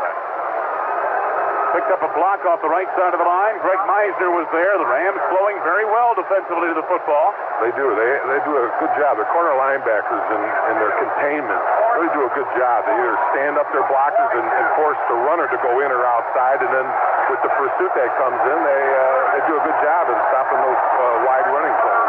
Fourth down, a yard to go off a gain of 2 on that run by Walter Payton. And Payton this afternoon, 17 carries, 32 yards.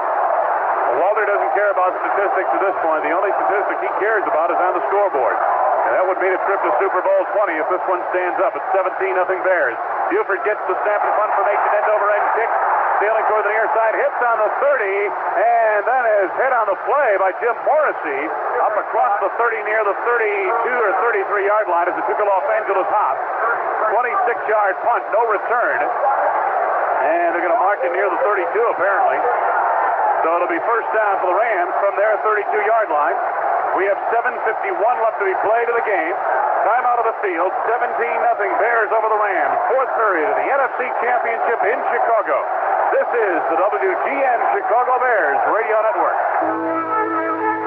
Recently, in the rich and bountiful soil of Illinois, has come word of a new and unusual plant that could yield a harvest of untold riches for its owners, for its people. What is the name of this unique species of plant?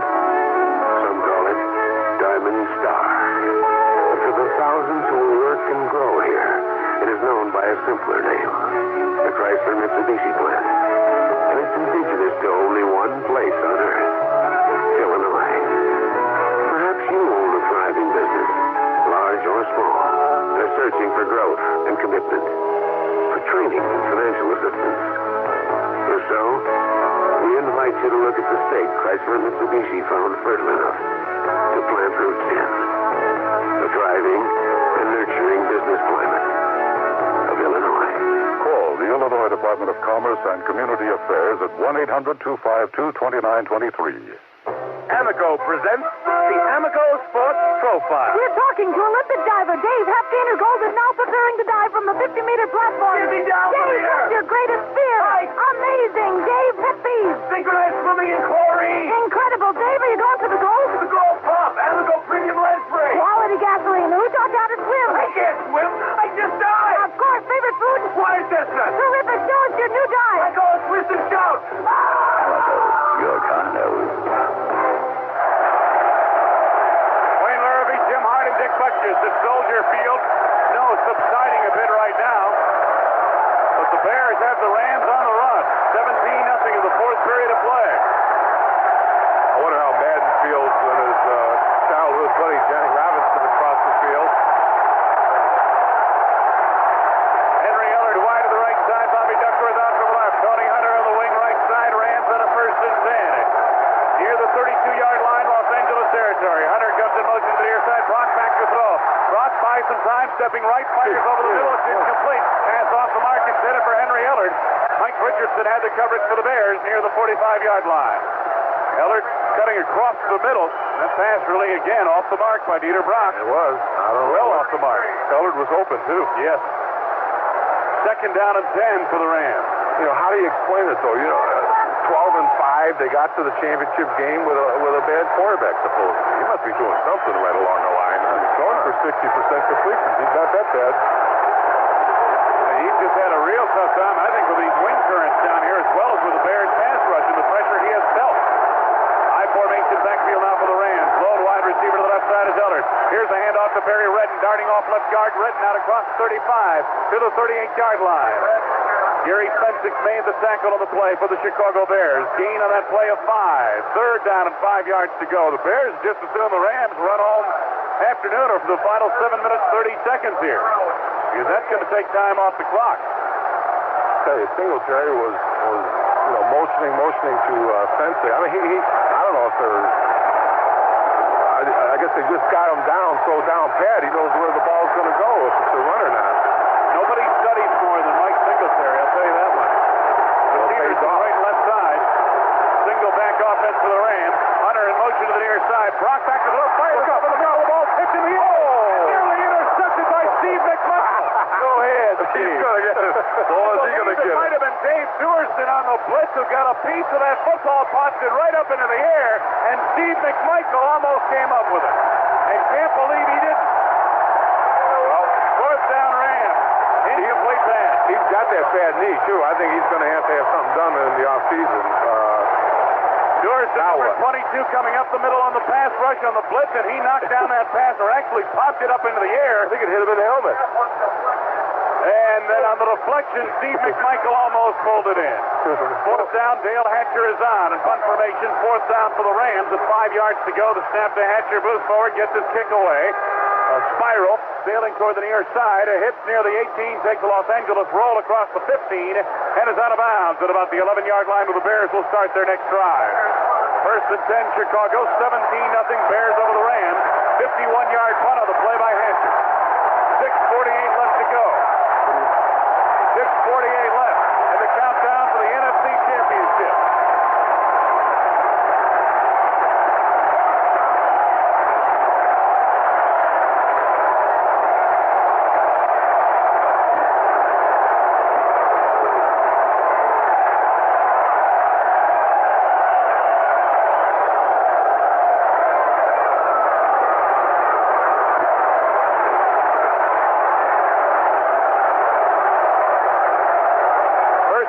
Chicago Bears now from the 11-yard line. Willie Gault wide to the left side. Everybody else is tight. Tim Reitman, Emery Moorhead, double tight end formation, I formation backfield now for the Bears.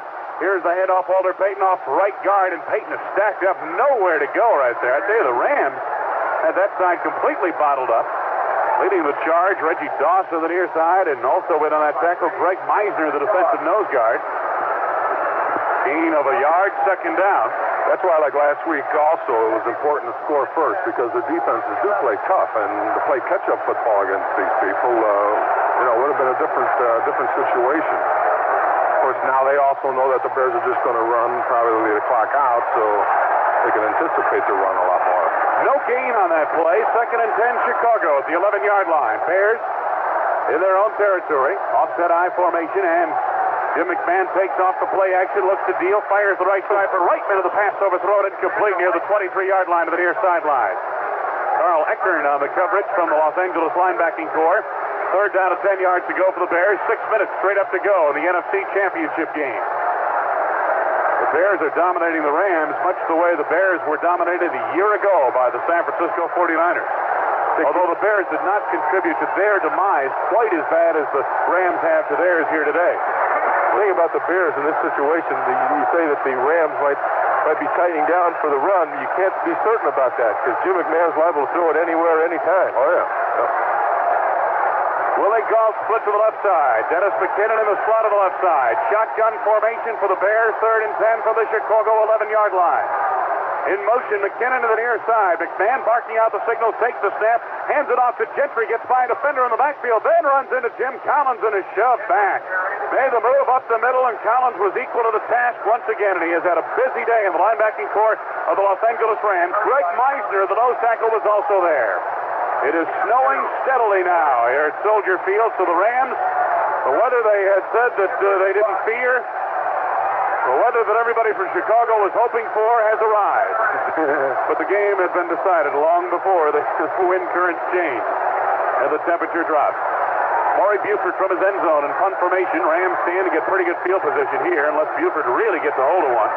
Got the wind to his back, or so it would appear. And here's the snap to Buford, moves forward, and just does get kicked away. The roller. And it bounces across the 45 of the near sideline. Scooped up and bobbled by Johnny Johnson to the 50, sidestep the defender, but is escorted out of bounds near the 47-yard line of Chicago. Dennis Gentry down in coverage for the Bears.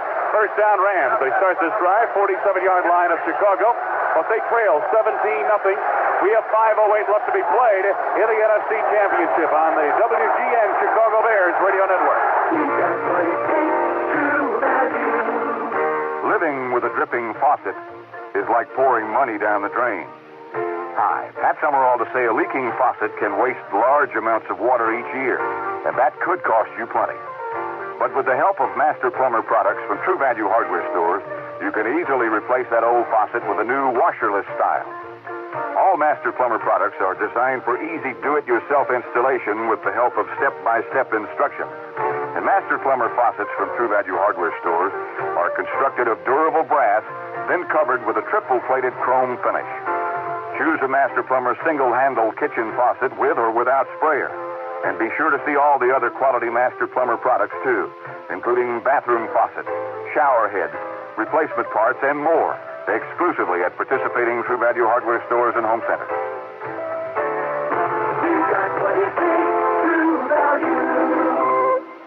Instead of just telling you about a new car, we thought we'd tell you about a whole new way to make cars. Nova from today's Chevrolet. Nova's not just well-made, it's consistently well-made. It's not just produced by a company. It produced its own company. It's not just the product of one automotive technology. It's the result of a joint venture between General Motors and Toyota. It's not just better. It's the best of both worlds. It's called Nova from today's Chevrolet. We're back at Soldier Field in Chicago. Wayne Larrabee with Dick Butkus and Jim Hart. Final 5 minutes, 8 seconds of the NFC Championship game. The Rams have the football to the 47-yard line of Chicago. The Bears are going for the shutout. And this crowd wants it, it sounds like, Dick Butkus. Oh, yeah, it sure does. Stay with us after the game for the locker room show. We're going to be going right into the Chicago Bears locker room as the cork is popped on the champagne, I'm sure. We'll be visiting with key players in today's game, as well as head coach Mike Ditka. That's the locker room show after the game. Los Angeles Rams, 1st and 10. Dickerson, the long setback. Receivers straight to the right and left side. And Dieter Brock back to throw. On first down, Rainbows it deep down the left side for Ron Brown. And the pass is incomplete. It's broken up on the play by Les Frazier, who was right with Ron Brown near the goal line. Nice play because, you know what he did? He got in front of Brown that time, and the ball being overthrown, Brown couldn't do anything. He'd have to run through Frazier to get it. If I'm not mistaken, Les Frazier started running back before the ball was snapped. He wasn't going to take any chances. He said, they've got to go deep. I'm going to get back and defend right now. So it is a 2nd and 10 for the Rams from the 47 of the Bears. The Chicago defense trying to clamp down on a shutout. It would be their 2nd consecutive shutout of the postseason. Running back shift into the pro set formation. Receivers straight to the left and right sides. Here is the handoff. Barry Redden bursts up the middle. Big hole across the 40. He is upended with a first down by Gary Fensick. And I don't know how he hung onto the football. Fensick made an undercut move at the 36-yard line, and the Rams have a 1st and 10 from there. Redden, 18 yards of 3 carries, picked up 11 on that play. 4:40 and counting in the NFC Championship game. The Bears avenging the disappointment of a year ago, January, in San Francisco. From the 36 at a 1st and 10. Receivers right and left. Dickerson, the lone setback behind Dieter Brock. And Brock back to pass. Looks downfield and has time. Swings it right for Dickerson. Hit and dropped for a loss of yardage. Back near the 38-yard line. Otis Wilson responding with cat-like quickness on the tackle. So it is a 2nd down now, the long yardage situation. 2nd down off a loss of 3. 13 yards to go. Ball back near the 39. There's a statistic on the monitor. No team in playoff history was shut out both games. Shut them out defensively. And the Bears can taste it. 2nd down of 13. You can bet they taste it. High formation backfield for the Rams. Hunter in motion to the near side. Brock spins, hands it off to Redden, tries to funnel a block off, left tackle, nowhere to go. Brought down after a gain of a yard or two. Otis Wilson knifing in from his linebacking spot. Wilbur Marshall also there. Oh, the linebackers are really flowing to the ball now. So the Rams caught him off guard to the 11-yard pickup by Barry Redden in what appeared to be a passing situation a few minutes ago. Doesn't look like they're going to catch him off guard again. Third down now and 11 yards to go. A gain of just 2 on that play. Michael Young split to the right side. Ron Brown wide to the left. Dickerson, the lone setback, double tight end for the Rams. Third down, 11 yards to go for Dieter Brock and company. Brock back to pass. The rush on to and hammered down. He got the ball. Picked up by Wilbur Marshall. Marshall running across the field. Go. That's 30. Down the 20. He'll go all the way. 15 yards. Touchdown. There they go. Oh, man. What a way to end. Oh. Wilbur Marshall has scored for the Chicago Bears. Richardson on the sack. Marshall picked up the loose football. And the Bears lead 23-0. The crowning jewel in their NFC Championship. Not to get theatrical, but I mean, how better can you write a script here for crying out loud? One question I got to ask is Dan Fabian. I mean, what are we going to do there all week? I mean, down there at the Super Bowl week. I mean, surely we're not coming in there Saturday before the game. Yes, we are. Because, I got to go down there and get the feel of everything and everything else for the week. So, that was great of Dan to, suggest that. Get the feel of Bourbon Street's what you're trying to do. No, I get down there and scout, do a little scouting, get some in-depth scouting. Oh, man, but isn't that great? That defense scored. Oh. Kevin Butler for the point after. I hope Buddy Ryan will stick around for some interviews today. He's gone before we get there usually. We won't be today. We're going right away. Here's the snap. The place's been made by Fuller and the kick by Butler through the upright to the Bears. 24, the Los Angeles Rams, nothing. 2 minutes, 37 seconds left to go. The NFC Championship. It was interesting. I seen some articles about Henry Carson saying, well, the Bears, geez, they're I thought we were going to get intimidated, but we weren't intimidated or anything else like that. Well, you get shut out. I mean, what do you got to do? Kill somebody before you intimidate somebody? I mean, this is, and the defense is doing it again today. They got them shaking in their boots. Monster draw coverage with Larrabee, Swirsky all week. Phillips and Collins shows the ultimate pep rally all in New Orleans, live from January 19th to the Super Bowl. And Butkus and Hart will be there for all of it. That's right. In-depth reporting. Like, everybody else goes there a week ahead. Why can't we? Speaking of a report, that sack, a -11 on the sack. The fumble returned 52 yards for the touchdown by Wilbur Marshall. Did he score before defensively this year? We will look it up. Everybody else did. He did. I think the interception return, didn't he? I think he did too. Yeah, well. There's 22 players. 22 different players that scored, Dick. How many more do you want? All 45? I wonder who that guy is that didn't score. Twin safeties back deep for the Rams. Ron Brown to the far side. Now they switch. Barry Redden to the far side. Ron Brown to the near side. Butler kicking from left to right out of the hole to Willie Gault. Here is the boot end over end. Sailing short. And taken on a hop now by Brown near the 8-yard line. He cuts right across the 10 to the 15, 20. He enters the opening to the 30, 35. Butler out there to cut him down, and he does across the 45 to the 50-yard line. Penalty marker thrown way back down near the 20-yard line. And it may be for an illegal block. And yes, the official is waving everybody back. That kickoff return out to the 50-yard line of about 40 yards. And Butler out in front is the man who cut him down. Bears had good position, though. If Kevin didn't knock him down, somebody else was coming in there. We were in good shape to preserve that shutout. And Willie was back there also. 2:24 left to go. Here's the official call. Calling the use of the hands, number 91, over 20, half the distance of the goal line, first down. Rookie linebacker Kevin Green, 5th-round draft choice out of Auburn, guilty party. The Rams, as a result, will start this drive just inside their 10-yard line. And as I mentioned before, the Bears can smell a shutout. And when these guys smell something, they're like bloodhounds. They don't stop until it's done. Eric Dickerson out of the lineup. Gooman is the fullback. Barry Redden the tailback. Now they shift into a pro set. Michael Young wide to the right side. Bobby Duckworth out to the left. And quarterback Dickerson, Dieter Brock on the handoff to Barry Redden, slicing off left tackle. He's out to the 15-yard line. Made a counter move on the play. Dave Duerson over to make the tackle along with Wilbur Marshall. Dieter Brock in his first season of the NFL out of Jacksonville State, 11 seasons, a CFL star. Time winding down to the 2-minute warning. When we resume, off the gain of 6 by the Rams, it'll be second down. At about 4 yards to go. We have reached the 2-minute warning of the NFC Championship Game. The Chicago Bears 24. The Los Angeles Rams nothing on the WGN Chicago Bears Radio Network. Weekends are on sale at Hyatt Regency Chicago. Enjoy an exciting weekend on Michigan Avenue. Entertain yourself with theaters, sightseeing, and shopping. Then relax at Hyatt Regency Chicago with an overnight bargain that's too good to pass up. A Friday or Saturday night stay is just $75 per night, subject to availability. You'll enjoy a spacious guest room and complimentary indoor parking with round-the-clock live music in the Glass House lobby, dancing in the nightclub, and always a table at Truffles, Chicago's exciting specialty restaurant, plus 8 other restaurants and lounges from which to choose.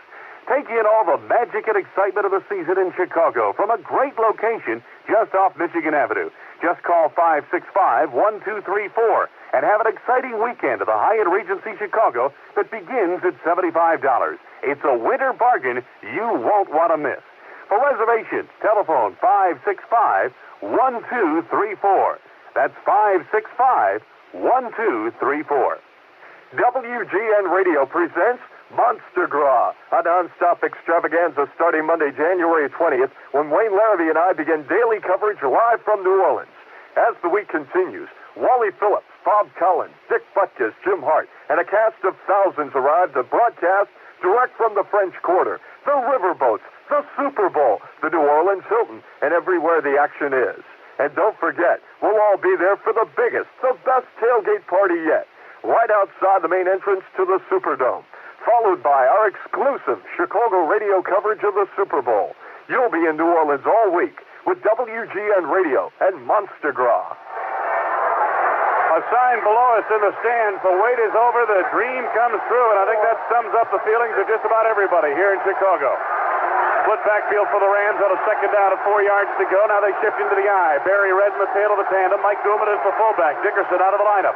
And Dieter Brock of the handoff to Redden, running room off left tackle across the 20-25. Redden out to the 30-yard line. Looks like Dickerson is finished. He had 45 yards of 17 carries. Reggie Phillips made the tackle on that play. Gain of 14 yards. So the Rams have a first down, but time is winding down. 1:44 left to go. Dan Hampton gets his wish. He was saying we hold Dickerson under 50 yards. That's our goal, and they did it. Yeah, and that's something. I didn't think they could do it. I figured if they held Dickerson under 100, that would be good. Under 50's unbelievable. Oh, they're just lucky. Come on. Michael Young wide to the right side. To the left side is Bobby Duckworth. Gooman on the wing right side. And back to throw. Dieter Brock pitches the left side of the flat. He's got Duckworth 25, 30, 35, and he's taken out of bounds to the near sideline. Right there, short of the first down. Ron Rivera covering in the linebacking core. Gain on that play of 7. And it'll leave a second down at 3 yards to go for the Rams near the 35-yard line. Coming up tomorrow, 7:30 a.m. on WGN, you'll hear Mike Ditka live with Wally Phillips at 8:15, Jim Hart. 6:30 p.m., the Bear Report. 8:20 on Thursday, Jim McMahon live. Friday night, Sunday afternoon, special edition of Sports Central, our Bears special. And we'll have the trophy presentation immediately following the game. In the post-game coverage here this afternoon. Second down, here's the handoff to the running back, Barry Redden, lunging forward, hit on the play by Ron Rivera near the 38-yard line, close to the first down.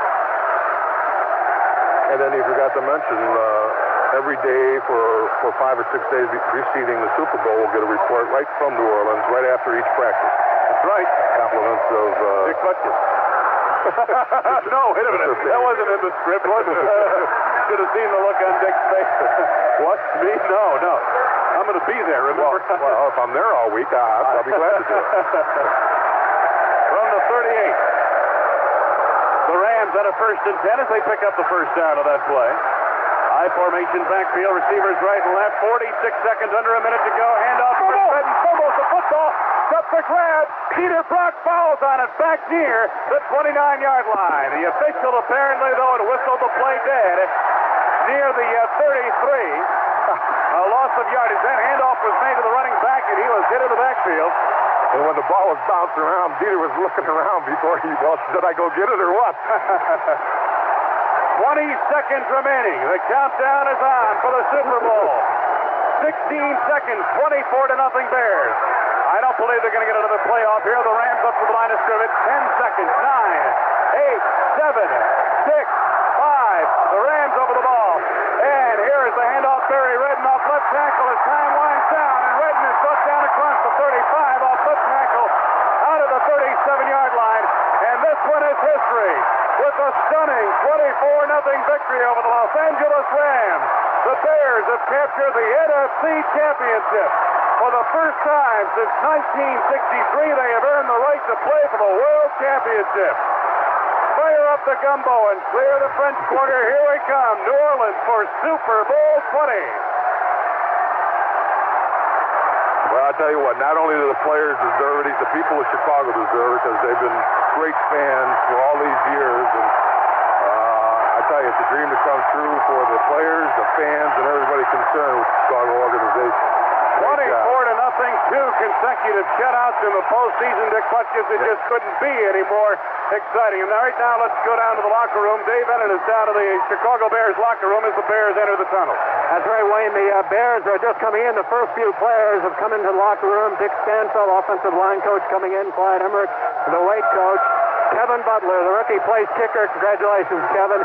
As the Bears come in here in just a moment, we are going to have the trophy presentation. The presentation of the George F. Hallis Trophy, which goes to the National Football Conference champion. It will be presented to Ed McCaskey, the chairman of the board of the Chicago Bears, Virginia McCaskey, the daughter of the late founder and longtime coach of the Bears, George Hallis. The Bears continuing to come in, Jim McMahon, Mike Hartenstein, Bill Tobin, the man who's helped select the personnel that have led the Bears to this National Football Conference championship. You can hear as the celebration is beginning here in the background, quarterback Jim McMahon among the more vociferous. Coach Mike Ditko walking into the locker room now, and some of the other players walking by us.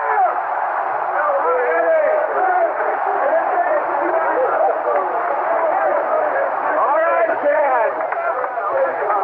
Walter Payton walking in. Congratulations, Walter. Shaking hands with everybody. Everybody has a big smile on their face, as you might imagine, here in the Bears locker room. Tom Sayre, Mike Tomczak, rookie quarterback. Mike McCaskey, the president of the Chicago Bears. As the cheers continue, Jimbo Covert, you hear him cheering in the background. In just a moment, we're going to have the trophy presentation. And let's see if we can grab, you hear the fridge cheering in the background. Jerry Vanisi, general manager of the Bears. Jerry, how does it feel? Oh, it's terrific. We got one more win to go yet, though. So we got one more game. We can celebrate and have a great time for Chicago tonight. But we still got one to go. Jerry, when did you know you had it sewed up? Oh, Dave, I felt about midway in the third quarter that it seemed like we were in control of things. Then I figured Mr. Hallis started stirring up the weather up there to make sure that he kept things under control. So I felt about that time. But I still had the nervous feeling until it was over. All right, we'll let you get over to the celebration here as it continues. The players continue to come in. Gary Fensick, safety of the Bears, a longtime veteran. Gary, how's it feel? Well, I'll tell you, I just wish Smitty was still here. But great win. Great way to go. I'm glad it lasted this long. All right. That's the words of Gary Fensick. Wayne Larrabee, we'll send it back up to you for just a moment. And then when they get ready for the trophy presentation, we'll come down here and bring you as much of that as we can live. Okay, Dave Bennett, we'll go back to you in a few moments. The second shutout in a row, as we had mentioned earlier, in postseason, 2 consecutive shutouts in postseason competition, we're told, is an NFL record. And the Bears' well-deserved victory today over the Los Angeles Rams. And perhaps the play that summed it up the best, especially for how the defense played, was Wilbur Marshall picking up that fumble after Richard Dent made the sack of Dieter Brock in the final minutes of the fourth period. Marshall going 52 yards to the end zone to cap the Bears scoring in a 24-0 victory over the Los Angeles Rams. So yes, the dream has been realized, going to New Orleans, and now they play for a championship, for the World Championship, I should say, for the first time since 1963, and that is an exciting That is an exciting thrill, I know, for the fans, longtime fans of the Chicago Bears, and for this football team in general. They never lost sight throughout the entire season, through the 15-1 regular season, of what the goal is, and the goal is still on the horizon for these players, and that is the Super Bowl, and they want to come away with a victory in New Orleans in a couple of weeks. You've been listening to the Chicago Bears Radio Network. We'll return to the Bears locker room right after this.